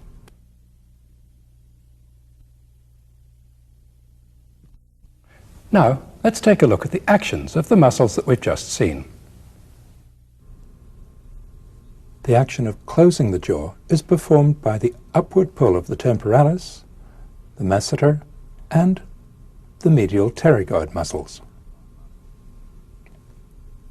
Opening of the jaw is brought about partly by the force of gravity, partly by the forward pull of the lateral pterygoid muscles, and partly by the backward and downward pull of muscles we'll see in a minute that act by way of the hyoid bone. We've not yet seen the two accessory ligaments that restrain forward movement of the mandible. These are the stylomandibular ligament and the sphenomandibular ligament. The stylomandibular ligament goes from the styloid process to the angle of the mandible. The sphenomandibular ligament goes from this small projection, the spine of the sphenoid, to the lingula. Now that we've looked at the mandible and the principal muscles that move it, we'll move on to look at a small but important bone that we haven't seen yet, the hyoid bone. The hyoid bone is a slender U-shaped bone. It's suspended just beneath the mandible. It isn't directly attached to any other bone. You can feel your own hyoid bone here, and you can move it from side to side. Together with its attached muscles, the hyoid bone has two important functions. It holds up the tongue, which sits above it, and it holds up the larynx, which hangs below it. It also transmits the force of muscles that help to open the jaw. Let's take a closer look at the hyoid bone. This broad central part is the body. Its forward-facing upper surface is convex, with facets for the attachment of numerous muscles that we'll see shortly. The backward-facing lower surface of the body is deeply concave. On each side, this long, slender part of the hyoid bone is the greater horn, or greater cornu. The greater horn is attached to the body by a small synovial joint, which gives it a little mobility. This small projection is the lesser horn, or lesser cornu. When the structures above and below it are at rest, the hyoid bone lies slightly below the lower border of the mandible. In the frontal plane, the body of the hyoid is about in line with the last molar tooth. From its resting position, the hyoid bone can be moved upwards and downwards, and forwards and backwards, by the muscles that are attached to it. Now we'll look at the muscles that hold the hyoid bone in place and cause it to move. There are 7 pairs of them. 2 that pull the hyoid bone upwards and forwards, 1 that pulls it upwards and backwards, 1 that pulls it upwards by means of a pulley, and 3 that pull it downwards. We'll start with the 2 that pull upwards and forwards, the mylohyoid and geniohyoid muscles. Here are the 2 mylohyoid muscles. Between them they form a continuous sling of muscle that forms the mobile floor of the oral cavity. The mylohyoid muscle arises from the mylohyoid line on the mandible. Most of its fibers pass downwards and medially, joining in the midline with the fibers from the opposite side, all the way from the symphysis of the mandible to the body of the hyoid bone. The more posterior fibers of the mylohyoid insert here on the body of the hyoid bone. The mylohyoid muscle has a free posterior border, which runs straight downwards when seen from the side, also a little inward when seen from behind. Now we'll add the 2 geniohyoid muscles to the picture. Here they are. They lie above the mylohyoid. On each side, the geniohyoid arises from the lower part of the mental spine. It inserts here on the body of the hyoid bone. Now we'll bring the base of the skull into the picture and add the muscle that pulls upwards and backwards, the stylohyoid. Here's the stylohyoid. It's a long, slender muscle. Just above its insertion, there's an opening in the stylohyoid. The digastric muscle passes through this opening, as we'll see. The stylohyoid arises from the lateral aspect of the styloid process. It's inserted on the base of the greater horn of the hyoid bone. Next we'll add the digastric muscle to the picture. Here it is. The digastric muscle is unusual in that it has 2 bellies, an anterior and a posterior, that are connected in the middle by a tendon. The posterior belly of the digastric arises here from the digastric notch on the underside of the temporal bone and from the medial aspect of the mastoid process. The origins of the sternocleidomastoid and splenius muscles, which have been removed in this dissection, lie lateral to it. The posterior belly narrows to a tendon which passes between the 2 slips of the stylohyoid. The digastric tendon then passes through a sling of fibrous connective tissue by which it's tethered to the hyoid bone here. The tendon then broadens out into the anterior belly of the digastric, which runs almost straight forward beneath the mylohyoid. It's attached low down on the inner aspect of the body of the mandible, just lateral to the midline. Lastly, we'll take a brief look at the attachments of the 3 muscles that pull the hyoid bone downwards. They're the omohyoid, sternohyoid, and thyrohyoid muscles, known collectively as the infrahyoid muscles. Here's the body of the hyoid bone. Here's the upper end of the omohyoid muscle, which goes all the way down to the scapula. Medial to it is the sternohyoid muscle, which goes to the sternum. Behind these 2 is the short thyrohyoid muscle, which goes down to a structure we haven't seen yet, the thyroid cartilage. These muscles insert on the edge of the body of the hyoid bone, the thyrohyoid here, the omohyoid here, and the sternohyoid here. We'll see these 3 muscles more fully later in this tape. The infrahyoid muscles pull the hyoid bone downwards. Acting together with the digastric muscle, the infrahyoid muscles assist in opening the jaw. The actions of the other hyoid muscles that we've seen are evident from the direction of their fibers. Now that we've seen the hyoid bone and the muscles that hold it in place and move it, we'll move on to look at the tongue. The shape of the mobile anterior part of the tongue is familiar to us from everyday encounters. What's perhaps surprising is how much of the tongue we don't see from in front. The tongue goes a long way back and a long way down. To understand the overall shape of the tongue, let's look at a specimen that's been divided in the midline. All this is the tongue, right back to here. The tongue consists almost entirely of muscle, covered by specialized mucous membrane. The freely mobile anterior part of the tongue almost fills the oral cavity. The massive posterior part of the tongue, which is much less mobile, faces backwards into the oropharynx. This structure below and behind the back of the tongue is the epiglottis. We'll see it in the next section. To get a look at the intact tongue, we'll look at a specimen consisting of just the tongue, the mandible, and the hyoid bone. Here's the mylohyoid muscle. The body of the hyoid bone is here. Here's the greater horn. We'll look at the outside of the tongue first. The tongue is covered with mucous membrane on top, on the sides, and also here in front on the underside. The mucous membrane of the tongue is continuous with the mucous membrane that covers the floor of the mouth and the alveolar process. There's a deep valley between the alveolar process and the side of the tongue. This projecting fold in the midline is the frenum. On either side of it, the submandibular ducts open, as we'll see later.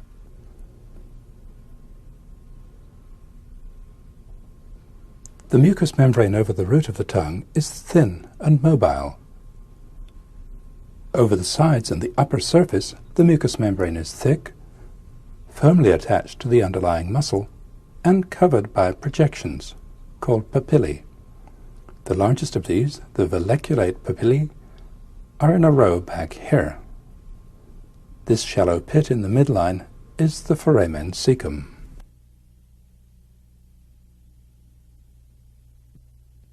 The muscles that form the bulk of the tongue are intrinsic muscles, which run from one part of the tongue to another, and extrinsic muscles, which are attached to bone.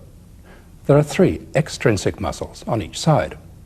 Of these, the 2 largest, which we'll see now, are hyoglossus and genioglossus. The other one, styloglossus, we'll see later. To get a view of the major extrinsic muscles, we'll divide the mandible along this line and remove the ramus and the alveolar process. We'll also remove all of the mucous membrane from this line downwards. Here are the hyoglossus and genioglossus muscles, which together form the root of the tongue. To see the full extent of genioglossus, we'll remove hyoglossus for a moment. All this is genioglossus. Genioglossus arises just above the geniohyoid from the upper part of the mental spine. Its fibers fan out, the highest ones arching forward almost to the tip of the tongue, the lowest ones running straight backward to the most posterior part of the tongue. Genioglossus compacts the tongue and pulls it forwards. Now we'll put hyoglossus back in the picture. Hyoglossus is a thin, flat sheet of muscle. Its fibers run upwards and forwards. Hyoglossus arises from the whole length of the greater horn of the hyoid bone. Here's the greater horn, and ends here along the side of the tongue. Hyoglossus flattens the tongue and pulls it backwards and downwards. Here alongside hyoglossus is the 3rd extrinsic tongue muscle, styloglossus, coming in from behind. We'll see it later. Here's the mylohyoid muscle, seen from behind. The space between the mylohyoid and hyoglossus muscles is the pathway for the nerves to the tongue and the submandibular duct, as we'll see in the next tape. The intrinsic muscles of the tongue, which we won't look at in detail, run both longitudinally and transversely above and between the extrinsic muscles. They're responsible for many of the fine movements that are involved in handling food and in speech. We've looked at a lot of muscles in this section: the muscles of mastication, the muscles of the hyoid bone, and the extrinsic tongue muscles. Later in this section, when we look at the salivary glands and at the pharynx, we'll have a chance to see how all the muscles fit together that we've seen up to now. Before we move on, let's review the structures that we've seen so far in this section.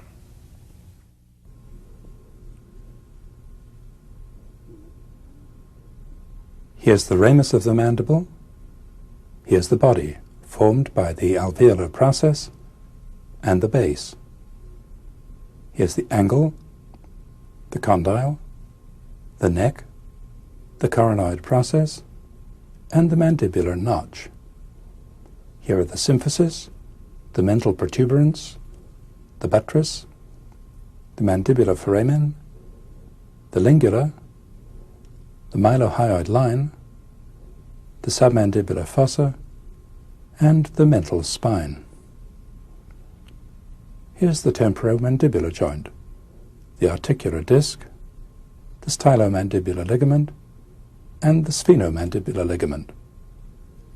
Here are the lateral pterygoid muscle, the medial pterygoid muscle, the temporalis, and the masseter. On the hyoid bone, here's the body, the greater horn, and the lesser horn. Here are the mylohyoid muscles, the geniohyoid, the stylohyoid, the digastric, the omohyoid, sternohyoid, and the thyrohyoid. Here's the genioglossus muscle, and here's the hyoglossus.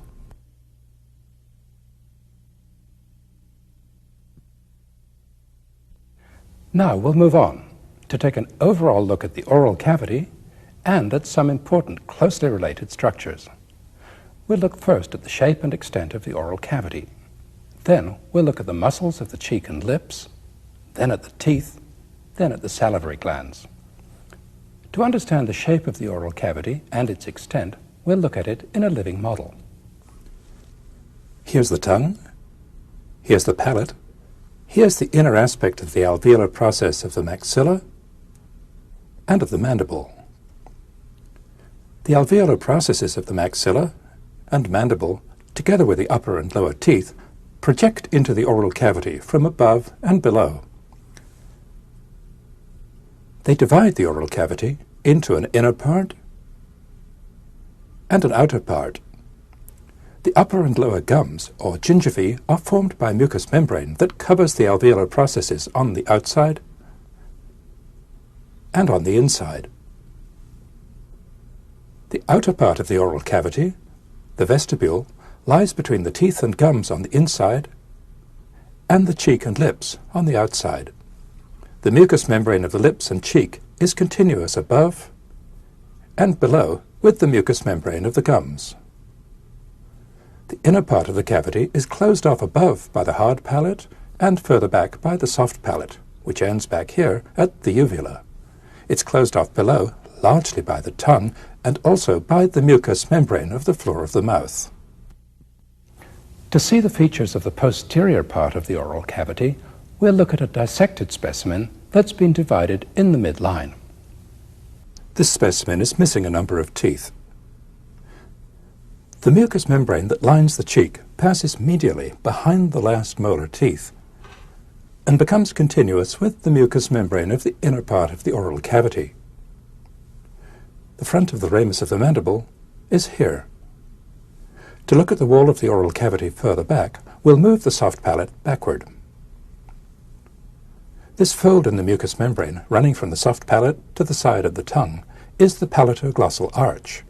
It acts as a dam, preventing liquid from spilling backward past the side of the tongue. This less noticeable fold is the palatopharyngeal arch.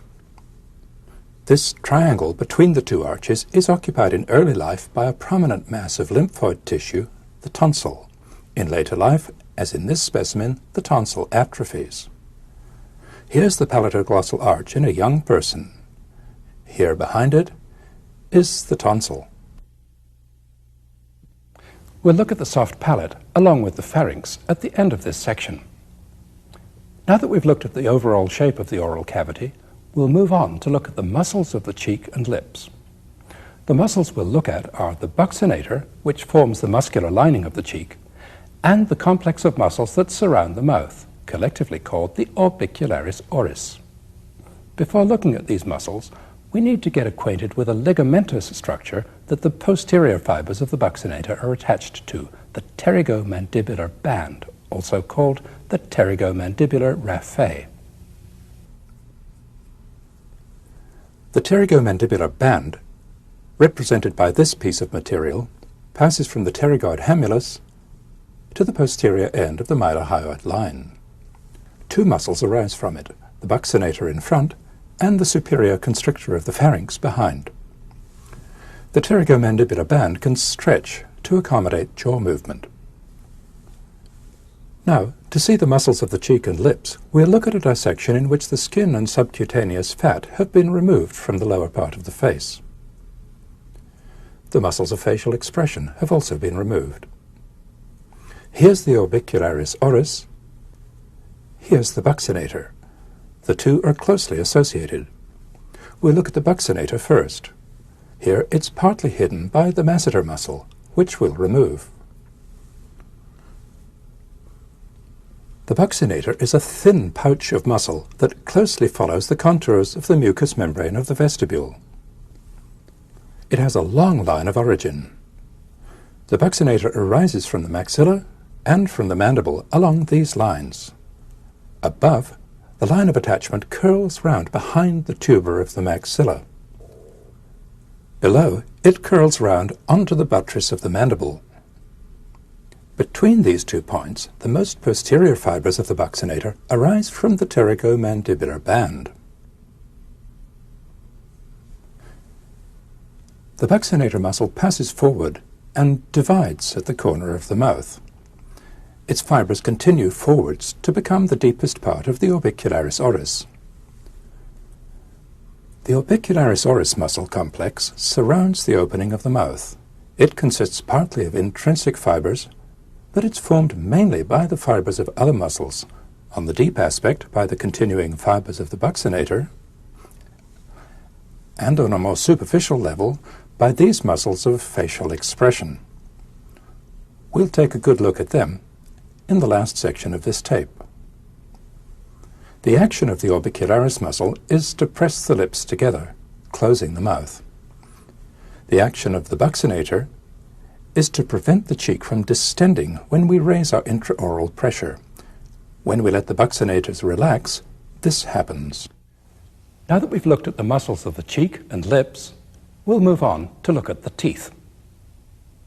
These are the lower teeth of a young adult.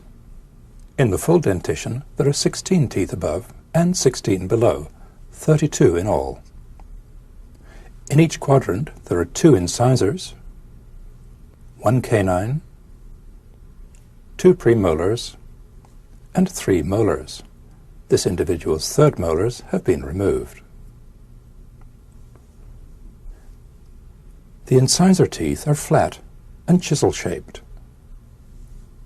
The canine teeth have a crown that's cone-shaped and a massive root which forms a prominence in the gum.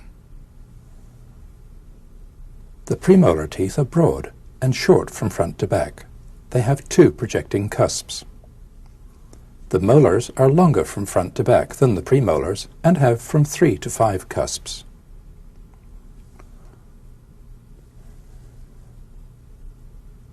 Each tooth consists of a crown, which projects above the gingiva, and a root or roots which are embedded in bone. The tip of the root is called the apex. The crown and the root meet at this slight narrowing, the neck. The crown is covered on the outside with enamel, which is extremely hard. The inner part of the crown and the root are made of dentin. The tooth is fixed to the surrounding bone by a layer of specialized periosteum, the periodontal membrane or ligament. The space within the tooth is the pulp cavity. The pulp of the tooth contains blood vessels and nerves, which enter through the apical canal. The incisors and canines have 1 root. The premolars have a single root that's forked at the end. The molar teeth have multiple roots. The upper ones have 3, the lower ones usually have 2. Now that we've looked at the teeth, we'll move on to look at the glands that produce saliva, the salivary glands. There are three salivary glands: the parotid gland on the side of the face, the submandibular gland beneath the body of the mandible, and the sublingual gland in the floor of the mouth. We'll look at the parotid gland first. Part of the parotid gland lies superficially in the posterior part of the cheek. Part of it lies deep in the space between the ramus of the mandible and the sternocleidomastoid muscle. We'll look at the deep part first. To look at the deep part of the parotid gland, we'll start with a dissection in which the whole of the gland has been removed. This is a good opportunity to see, all in one place, a number of structures that we've learned about separately. Let's take a good look round. Here's the posterior border of the ramus of the mandible. Here's the zygomatic arch. Here's the external auditory meatus. Here's the mastoid process. Here's the sternocleidomastoid muscle. Here's the masseter muscle. Here's the space that's occupied by the deep part of the parotid gland. Here's the posterior belly of the digastric muscle lying deep to the sternocleidomastoid. Here's the styloid process and the stylohyoid muscle. Here, emerging behind the styloid process, is the trunk of an important nerve, the facial nerve. The facial nerve, which provides the motor innervation to all the muscles of facial expression, has an important relationship to the parotid gland. It runs right through it, dividing into several branches as it does so. Now that we've seen the space that's occupied by the deep part of the parotid gland, we'll add the deep part of the gland to the picture. Here's the cut surface of the parotid gland. Again, here are the sternocleidomastoid muscle, the masseter, and the ramus of the mandible. Before we add the superficial part of the parotid gland, we'll add the facial nerve to the picture. Here's the trunk of the facial nerve, entering the parotid gland from behind. The branches of the facial nerve fan out, upwards, forwards, and downwards. We'll take a more complete look at the facial nerve in the next tape in the series. Here, we're concerned only with its relationship to the parotid gland. Now we'll add the superficial part of the gland to the picture. Here it is. The superficial part of the parotid gland covers the posterior part of the masseter muscle. Its extent varies. It usually extends up as far as the zygomatic arch and down to the angle of the mandible. It can also overlap the anterior border of the sternocleidomastoid muscle. The saliva that's secreted by the parotid gland passes into the parotid duct, which emerges from the anterior border of the gland and passes forward around the anterior border of the masseter. The parotid duct enters the oral cavity by passing through the buccinator muscle and through the underlying mucous membrane at about the level of the second upper molar tooth. Next, we'll look at the submandibular gland. The submandibular gland lies under the posterior part of the body of the mandible. We'll start by looking at a dissection in which the gland has been removed. Again, we'll take the opportunity to review the bony and muscular anatomy. Here's the body of the mandible. Here's the body of the hyoid bone. Here's the anterior belly of the digastric. Here's the digastric tendon passing through the stylohyoid muscle. Here's the mylohyoid muscle. Here's the styloglossus. Here, deep to the digastric, is the hyoglossus muscle. Now we'll add the submandibular gland to the picture. Here it is. The submandibular gland curls around behind the free border of the mylohyoid muscle, so that it has a superficial part, which we can see here, and a deep part. To see the deep part, we'll remove the superficial part. Here's the cut edge of the deep part of the submandibular gland, between the mylohyoid and styloglossus muscles. It extends forward to about here. The saliva that's produced by the submandibular gland passes into the submandibular duct, which runs forwards in the floor of the mouth. To see the duct, and also to see the third salivary gland, the sublingual gland, we'll look at a specimen consisting of the mandible, the tongue, and the floor of the mouth. We'll remove the alveolar process, and we'll remove the mucous membrane. Here, just beneath the mucous membrane, is the sublingual gland, which we'll see in a moment. For now, we'll remove it too, to see the submandibular duct. The submandibular duct runs forward in the floor of the mouth, alongside the base of the tongue. It ends here, just beside the frenum. To see where it starts, we'll go round to the back. Here's the submandibular duct. Here's the submandibular gland. The duct passes forward in the interval between the mylohyoid muscle and the muscles of the side of the tongue, the hyo and styloglossus muscles. Now we'll go round to the front again and put the sublingual gland back in the picture. The sublingual gland is thin, flat, and somewhat diffuse. It lies alongside the base of the tongue, just lateral to the genioglossus muscle. The saliva formed by the sublingual gland enters the oral cavity by way of several very small openings in the mucous membrane of the floor of the mouth. The openings are too small to see here. Now that we've looked at the salivary glands, we'll move on to complete our picture of the structures around the oral cavity by looking at the pharynx. To understand the lower part of the pharynx, we need to look at two important structures that we haven't seen yet, the thyroid cartilage and the cricoid cartilage. The thyroid cartilage is here, below the hyoid bone. The cricoid cartilage is here, just below the thyroid cartilage. Here are the thyroid cartilage and the cricoid cartilage together. The cricoid cartilage is partly enclosed by the larger thyroid cartilage. We'll look at the thyroid cartilage first. The thyroid cartilage consists of two slightly curved plates, the laminae. The laminae are joined together in front. They're widely separated behind. The laminae meet at an angle of 120 degrees in the female, 90 degrees in the male. This is a female specimen. In the male, the thyroid cartilage projects forwards, giving rise to the laryngeal prominence, also known as the Adam's apple. Above, the two laminae meet in a V-shaped notch, the superior thyroid notch, that's easy to feel, just above the laryngeal prominence. On the sides of the lamina are two projections, the superior and inferior tubercles. They're joined by this slight ridge, the oblique line, which is a major muscle attachment, as we'll see.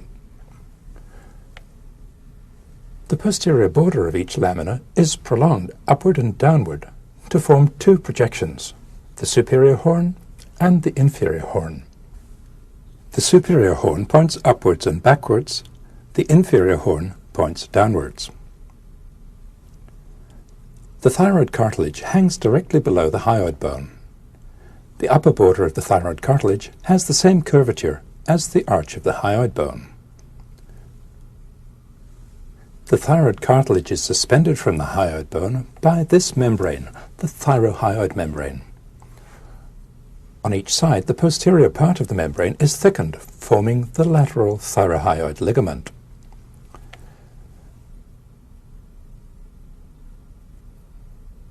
The inferior horn of the thyroid cartilage articulates with the cricoid cartilage at the cricothyroid joint. Unlike the thyroid cartilage, which is open at the back, the cricoid cartilage forms a complete ring. Let's look at the cricoid cartilage by itself. It's much taller behind than in front. The narrow part in front is the arch. The tall part behind is the lamina. The inferior horn of the thyroid cartilage articulates here. Below, the cricoid cartilage is continuous with the upper end of the trachea. The cricoid and thyroid cartilages form the framework for the larynx. We'll see them in that context in the next section of this tape. We're concerned with them in this section because they also give attachment to some important muscles of the lower part of the pharynx. Now that we've seen them, let's look at the pharynx. To get a view of the pharynx from the side, we'll start with a dissection in which all the neck muscles are present. The only parts of the pharynx we can see are here and here. To get a better view, we'll remove the sternocleidomastoid muscle. We'll also remove all the underlying nerves and blood vessels. Here, just in front of the vertebral column, are the longus capitis and longus cervicis muscles. Here, below them, are the scalene muscles. Here's the lower half of the pharynx. The pharynx lies just in front of the longus muscles. To see the whole of the pharynx from behind, we'll remove the vertebral column and all the neck muscles. Here's the pharynx. The pharynx extends from the base of the occiput to the level of the top of the clavicle. The upper part of the pharynx is partly hidden by the digastric muscle, which we'll remove. The upper part of the pharynx is hidden also by the styloid process and the three muscles that descend from it, stylohyoid, which we'll remove, and two other slender muscles which we'll meet shortly, styloglossus and stylopharyngeus. For now, we'll remove them too, along with the styloid process. Now we can finally get a clear view of the whole of the pharynx. Here above the pharynx is the base of the occiput. These are the occipital condyles. Here's the medial pterygoid muscle, sloping downwards from the medial pterygoid plate, which is here. The wall of the pharynx is formed by an almost continuous layer of muscle, lined by mucous membrane. The muscular layer consists of three sheets of muscle, the constrictor muscles, superior, middle, and inferior. These overlap behind, the one above inside the one below. Here's the inferior constrictor. Here's the middle constrictor. Here's the superior constrictor. The superior constrictor is very thin. Its fibers arise from the lower part of the medial pterygoid plate, the hamulus, and the pterygomandibular band, and also from the side of the tongue. The superior constrictor has a free upper border. Above this, the wall of the pharynx is formed by this layer of fascia, the pharyngobasilar fascia. The highest fibers of the superior constrictor insert on the base of the occipital bone. The remaining fibers meet in the midline with the fibers from the opposite side, extending down to here, inside the middle constrictor. Here's the middle constrictor. It's a thicker muscle. The middle constrictor arises from the lesser horn and the greater horn of the hyoid bone. Here's the tip of the greater horn of the hyoid bone. Here's the edge of the lateral thyrohyoid ligament. The fibers of the middle constrictor fan out, meeting with those of the opposite side from here down to here inside the inferior constrictor. Here's the upper border of the inferior constrictor. It's thicker again than the middle constrictor. The inferior constrictor arises from just behind the oblique line on the thyroid cartilage, and also from the side of the cricoid cartilage. Its fibers fan out, meeting with the fibers from the other side, all the way from here down to here. The lower end of the inferior constrictor muscle is continuous with the muscular coat of the esophagus. The lowest part of the inferior constrictor, which is functionally separate from the rest of the muscle, is referred to as the cricopharyngeus muscle. It forms a sphincter round the upper end of the esophagus. To complete our picture of the upper part of the pharynx, we'll put the styloid process back, along with 2 of its 3 muscles. The longer one is styloglossus, the shorter one is stylopharyngeus. Stylopharyngeus runs down outside the superior constrictor and passes into the wall of the pharynx between the superior and middle constrictors. Styloglossus passes downwards and forwards alongside the superior constrictor and enters the posterior part of the tongue, joining with hyoglossus.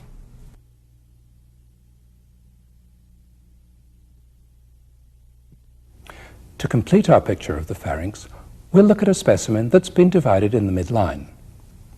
Looking at the pharynx from the inside will also let us see the muscles of the palate that we left out of the picture in the previous section. Here's the pharynx. Throughout its length, the back wall of the pharynx lies just in front of the vertebral bodies and the longus muscles, with a layer of loose fascia in between that permits movement. The pharynx opens forwards into the nasal cavity, the oral cavity, and the larynx. Up here it opens laterally into the auditory tube, as we've seen. Down here it opens downward into the esophagus. The pharynx is often described in 3 parts: the nasopharynx, which we've looked at already, the oropharynx, and the hypopharynx, also sometimes called the laryngopharynx. The muscles of the palate that we haven't seen yet lie directly beneath the mucosa, which we'll remove. Here's palatoglossus. It arises here from the palatal aponeurosis and passes downwards and forwards to insert on the side of the tongue. Palatoglossus pulls the soft palate downward and forward. Here's palatopharyngeus. It arises partly from the edge of the hard palate, partly from the palatal aponeurosis. Palatopharyngeus passes downwards and backwards to blend with an almost continuous layer of longitudinal muscle that lines the lower part of the pharynx. The lowest fibers of palatopharyngeus insert here on the posterior border of the thyroid cartilage. The palatopharyngeus muscle lies inside the constrictor muscles, hiding them almost completely in this medial view. From here we see only the upper part of the superior constrictor. We'll take a closer look at it. Here's the upper free border of the superior constrictor muscle. Coming in towards us from above are structures that we met earlier in this tape: the levator palati muscle, the tensor palati muscle, and the cartilage of the auditory tube. Now let's review what we've seen of the oral cavity, the muscles of the cheek and lips, the teeth, the salivary glands, and the pharynx.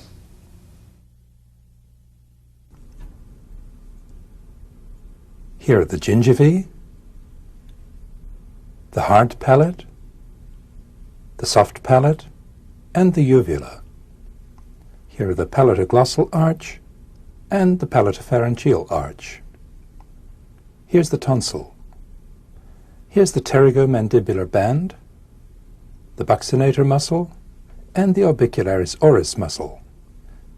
Here are the teeth, the incisors, the canine, the premolars, and the molars. Here's the crown of the tooth, the root, and the apex.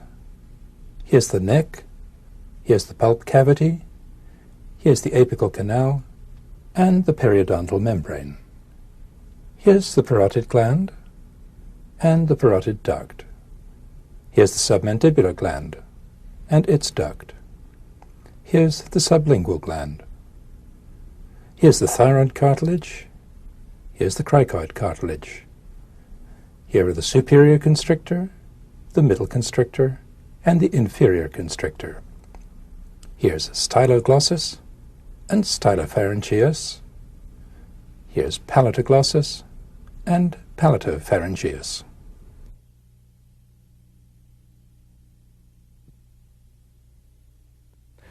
That brings us to the end of this long section on the oral cavity and the structures that surround it.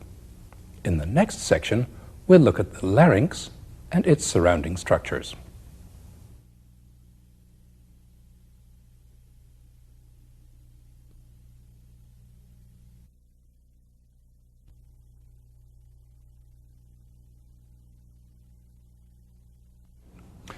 The larynx controls the passage of air into and out of the trachea. The muscles of the larynx can both open and close the airway. In addition, the muscles of the larynx adjust the length and tension of the vocal folds, leading to the production of voice sounds. We'll start by seeing where the larynx is and what it looks like from behind and from above. Next, we'll look at the cartilages of the larynx and the vocal ligaments. Then we'll look at the muscles and the movements they produce. At the end of this section, we'll also see the infrahyoid muscles that are in front of the larynx and the thyroid gland that's just below it. We'll start by looking at the front of the neck, with just the skin and subcutaneous tissue removed. We'll remove the sternocleidomastoid muscles and the clavicles. And we'll also remove these slender muscles, the infrahyoid muscles. We'll see them later. This is the thyroid gland. We'll see it later too. For now, we'll remove it. Here's the thyroid cartilage. Here below it is the cricoid cartilage, hidden by the cricothyroid muscle. These two cartilages form the framework of the larynx. The thyroid cartilage is suspended from the hyoid bone, which is here, by the thyrohyoid membrane. Below, the cricoid cartilage is continuous with the upper end of the trachea. Here on each side, this sleeve of connective tissue, the carotid sheath, contains the major blood vessels of the head and neck. We'll remove the carotid sheaths. We'll also remove the musculoskeletal structures behind and below the larynx. Here's the trachea. Here's the esophagus.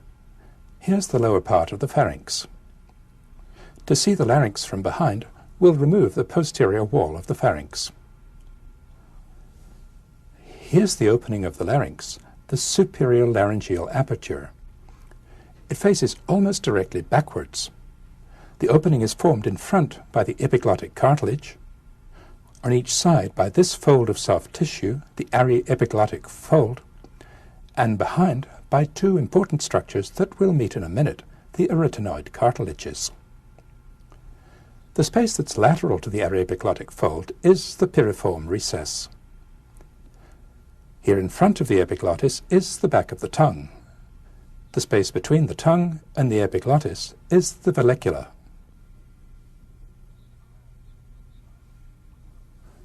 To see the larynx from inside, we'll look at a specimen that's been divided in the midline.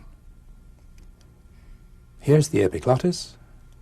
Here's the aryepiglottic fold. Here's the divided thyroid cartilage and the divided arch and lamina of the cricoid cartilage. The important features of the wall of the larynx are this small side cavity, the vestibule, and these two folds in the mucous membrane, the vestibular fold above and the vocal fold below. Just beneath the mucosa of the vocal fold is an important structure, the vocal ligament, which we'll see shortly. Here's the larynx in the living body, seen from above with an endoscopic camera. Here's the epiglottis. Here's the left aryepiglottic fold. Here are the vestibular folds. Here are the vocal folds. Here between them, we're looking down through the vocal opening into the trachea. To get a preview of the muscles of the larynx, we'll remove the mucous membrane from here down to here. Some of the muscles of the larynx are visible here. Others are hidden by the thyroid cartilage. We'll see these muscles later in this section. Before we look at the muscles, we need to take a further look at the cartilages of the larynx. Then we need to understand the vocal ligaments and the vocal opening. In looking at the cartilages, we'll first revisit the thyroid and cricoid cartilages, which we saw in the last section. Then we'll add to our picture the epiglottic cartilage and the small but important arytenoid cartilages. We took a good look at the thyroid cartilage and the cricoid cartilage in the last section. As we saw, the two cartilages articulate here. When the arch of the cricoid moves up and down, the top of the lamina moves backward and forward. The two cartilages are held together at the front by the strong cricothyroid membrane, which is part of a larger structure, as we'll see later. Now we'll add the epiglottic cartilage to the picture. The epiglottic cartilage is shaped like a leaf, with a slender stem that's attached here to the thyroid cartilage. The epiglottic cartilage is also attached to the body of the hyoid bone by fibrous tissue that runs through this pad of fat. The epiglottic cartilage is covered by mucous membrane here on the back and on the front down to here. The epiglottic cartilage is highly flexible. Next we'll add the arytenoid cartilages to the picture. Here they are. The arytenoid cartilages, which are highly mobile, sit on top of the lamina of the cricoid cartilage, just to each side of the midline. They articulate with the cricoid cartilage at these two surfaces. Here's the right arytenoid cartilage, seen from behind. This tall upward projection is the colliculus. This pointed forward projection is the vocal process. The vocal ligament is attached here. On the underside, this inward-facing articular surface articulates with the cricoid cartilage. Next to the articular surface, this projection on the lateral aspect is the muscular process. Muscles are attached to the muscular process and also to the lateral border and to this broad convex surface which faces forwards. The top of the colliculus is prolonged by this tiny corniculate cartilage which faces backwards. In the intact larynx, the arytenoid cartilages are here. When seen from the side, the arytenoid cartilage is here, with the vocal process just in line with the vocal fold. The arytenoid cartilages can move laterally and medially, and they can rotate about a vertical axis. When the muscular process moves backward and forward, the vocal process is abducted and adducted. Now that we've looked at the skeleton of the larynx, it's time to get acquainted with the vocal ligament and the vocal opening. To see the vocal ligament, we'll look at a specimen in which the lamina of the thyroid cartilage has been removed on the right side. Here are the vocal processes of the arytenoid cartilages. We'll add the vocal ligaments to the picture. Here they are. The vocal ligaments run from the thyroid cartilage in the midline to the tips of the vocal processes of the arytenoid cartilages. They're fixed in front and highly mobile behind. Their tension is affected by the tilt of the cricoid cartilage. The gap between the vocal ligaments is affected by rotation of the arytenoid cartilage. The vocal ligament isn't an isolated structure. It's the free upper border of this cone-shaped sheet of membrane, the conus elasticus. The conus elasticus is attached below all the way along the upper border of the cricoid cartilage. Its upper border, which is free from here to here, forming the vocal ligament, is attached further back to the arytenoid cartilage. The anterior part of the conus elasticus is firmly attached to the thyroid cartilage, forming the cricothyroid ligament, which we saw earlier. Here's the right half of the larynx, with the mucous membrane intact. The conus elasticus is just beneath the mucous membrane, here. The mucous membrane is closely attached to the vocal ligament and also to the inner aspect of the arytenoid cartilage. At the level of the vocal folds, there's a narrowing between the walls of the larynx. Its anatomic name is the rima glottis, but in this tape we'll refer to it as the vocal opening. Its shape is extremely variable, depending on the movements of the arytenoid cartilages. Here's the vocal opening in a living person, seen from above. In quiet breathing, the opening is diamond-shaped. When we breathe deeply, it widens to a triangle. When we speak or sing, it narrows to a slit. When we hold our breath, it closes completely. Now we'll look at the muscles that produce movement between the cartilages of the larynx.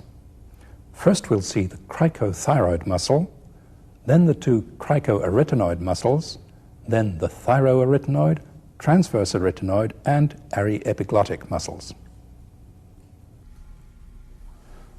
Here are the thyroid and cricoid cartilages with all the muscles removed.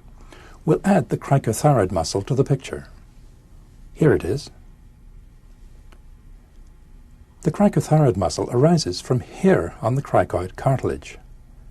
It inserts on the thyroid cartilage, partly here on the lower border, and partly here on the inner aspect of the lamina. The cricothyroid muscle pulls the arch of the cricoid cartilage upwards. In doing so, it pulls the arytenoid cartilages backwards, making the vocal folds longer and tighter. To see the remaining muscles, we'll remove this half of the thyroid cartilage together with the cricothyroid muscle. Here are the internal laryngeal muscles. To begin understanding them, we'll take them all out of the picture for a moment. Here's the cricoid cartilage. Here's the arytenoid cartilage. Here's the conus elasticus. The vocal ligament is up here. This is the mucosa of the vestibule. The first muscles to add are the two cricoarytenoid muscles. Here's the posterior one. Here's the lateral one. They both converge on the muscular process of the arytenoid cartilage. The posterior cricoarytenoid muscle arises from here on the back of the lamina of the cricoid cartilage. The lateral cricoarytenoid muscle arises from the upper border of the cricoid cartilage. The posterior cricoarytenoid pulls the muscular process backwards. This rotates the arytenoid cartilage, thus widening the vocal opening. The lateral cricoarytenoid pulls the arytenoid cartilage forwards and laterally, producing a maximal widening of the back of the vocal opening. The cricoarytenoid muscles act to widen the vocal aperture in two different ways. The next two muscles that we'll see, the thyroarytenoid and transverse arytenoid muscles, act to shorten and narrow the vocal opening. We'll add the thyroarytenoid muscle to the picture first. Here it is. The thyroarytenoid muscle arises from here on the inner aspect of the thyroid cartilage. It inserts here in front of the lateral border of the arytenoid cartilage. Next we'll add the transverse arytenoid muscle. Here it is. The transverse arytenoid muscle, also called the arytenoideus, is a sheet of muscle that bridges the gap between the posterior surfaces of the two arytenoid cartilages. Let's see how these two muscles work. Contraction of the thyroarytenoid muscle rotates the arytenoid cartilage inward and pulls it forward, along with the cricoid cartilage. This action slackens the vocal ligaments and shortens the vocal opening from front to back. Contraction of the transverse arytenoid muscle brings the two arytenoid cartilages closer together, thus closing the posterior part of the vocal opening. The sphincter action of the last two muscles is augmented by a pair of slender muscles that pass upwards toward the epiglottis, the aryepiglottic muscles. These begin behind the transverse arytenoid muscle, cross the midline, and extend upward and forward a little below the aryepiglottic fold. Acting together, the thyroarytenoid, transverse arytenoid, and aryepiglottic muscles act as a sphincter that can completely close the larynx. We close our larynx every time we swallow, cough, and hold our breath. The most medial part of the thyroarytenoid muscle, which is attached to the vocal ligament, has a special function. It's known as the vocalis muscle. It makes fine adjustments to the tension of the vocal ligament. We'll end this section on the larynx by looking at the structures that are close to it, in front and below, the infrahyoid muscles and the thyroid gland. In addition, we'll see the parathyroid glands. Here again are the thyroid cartilage, the cricoid cartilage, and the trachea. These are the rings of cartilage which reinforce the wall of the trachea. We'll add the carotid sheaths to the picture. Here, just on each side of the trachea, are 2 of the 4 parathyroid glands. They're recognizable by their brownish color. The other 2 parathyroid glands are further down. Next, we'll add the thyroid gland to the picture. Here it is. This is the left lobe of the thyroid gland. This is the right lobe. The 2 lobes are connected across the midline by the isthmus. The top of each lobe of the thyroid gland is level with the lower border of the thyroid cartilage. The top of the isthmus is about level with the 3rd ring of the trachea. Now we'll add the 4 infrahyoid muscles to the picture, starting with the 2 deepest ones, the thyrohyoid and the sternothyroid muscles. In effect, they're one continuous muscle. The thyrohyoid arises from the back of the body of the hyoid bone and inserts on the oblique line of the thyroid cartilage. The sternothyroid arises from the same oblique line and passes down behind the upper end of the sternum. It inserts on the back of the sternum down here. Now we'll add the other 2 infrahyoid muscles to the picture, the omohyoid and the sternohyoid. The omohyoid muscle arises here, the sternohyoid here on the body of the hyoid bone. The sternohyoid runs straight downwards close to the midline and inserts on the back of the sternum here. The omohyoid muscle runs downwards, laterally, and backwards. It lies in front of the carotid sheath and the brachial plexus, which is under here. The omohyoid muscle passes beneath the trapezius muscle to insert on the upper border of the scapula. Finally, we'll return the clavicles and the sternocleidomastoid muscles to the picture. In looking at the intact neck, it's useful to remember that when the neck isn't extended, the bottom of the cricoid cartilage may be no higher than the top of the clavicle. Now, let's review what we've seen of the larynx and its surroundings.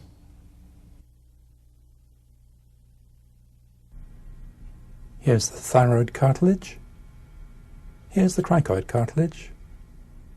Here's the arytenoid cartilage with its colliculus, vocal process, and muscular process. Here's the trachea. Here's the cricothyroid ligament. Here's the conus elasticus. Here are the vocal ligaments. Here's the epiglottis, the aryepiglottic fold, the vallecula, and the piriform recess. Here's the vestibule, the vestibular fold, and the vocal fold. Here's the cricothyroid muscle, the cricoarytenoids, posterior and lateral, the thyroarytenoid muscle, and the transverse arytenoid muscle. Here are the parathyroid glands and the thyroid gland. Here are the thyrohyoid, sternothyroid, omohyoid, and sternohyoid muscles.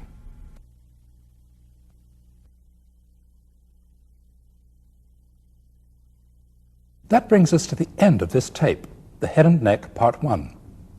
In the next tape, we'll look at the face, the brain, the blood vessels and nerves of the head and neck, the eye, and the ear.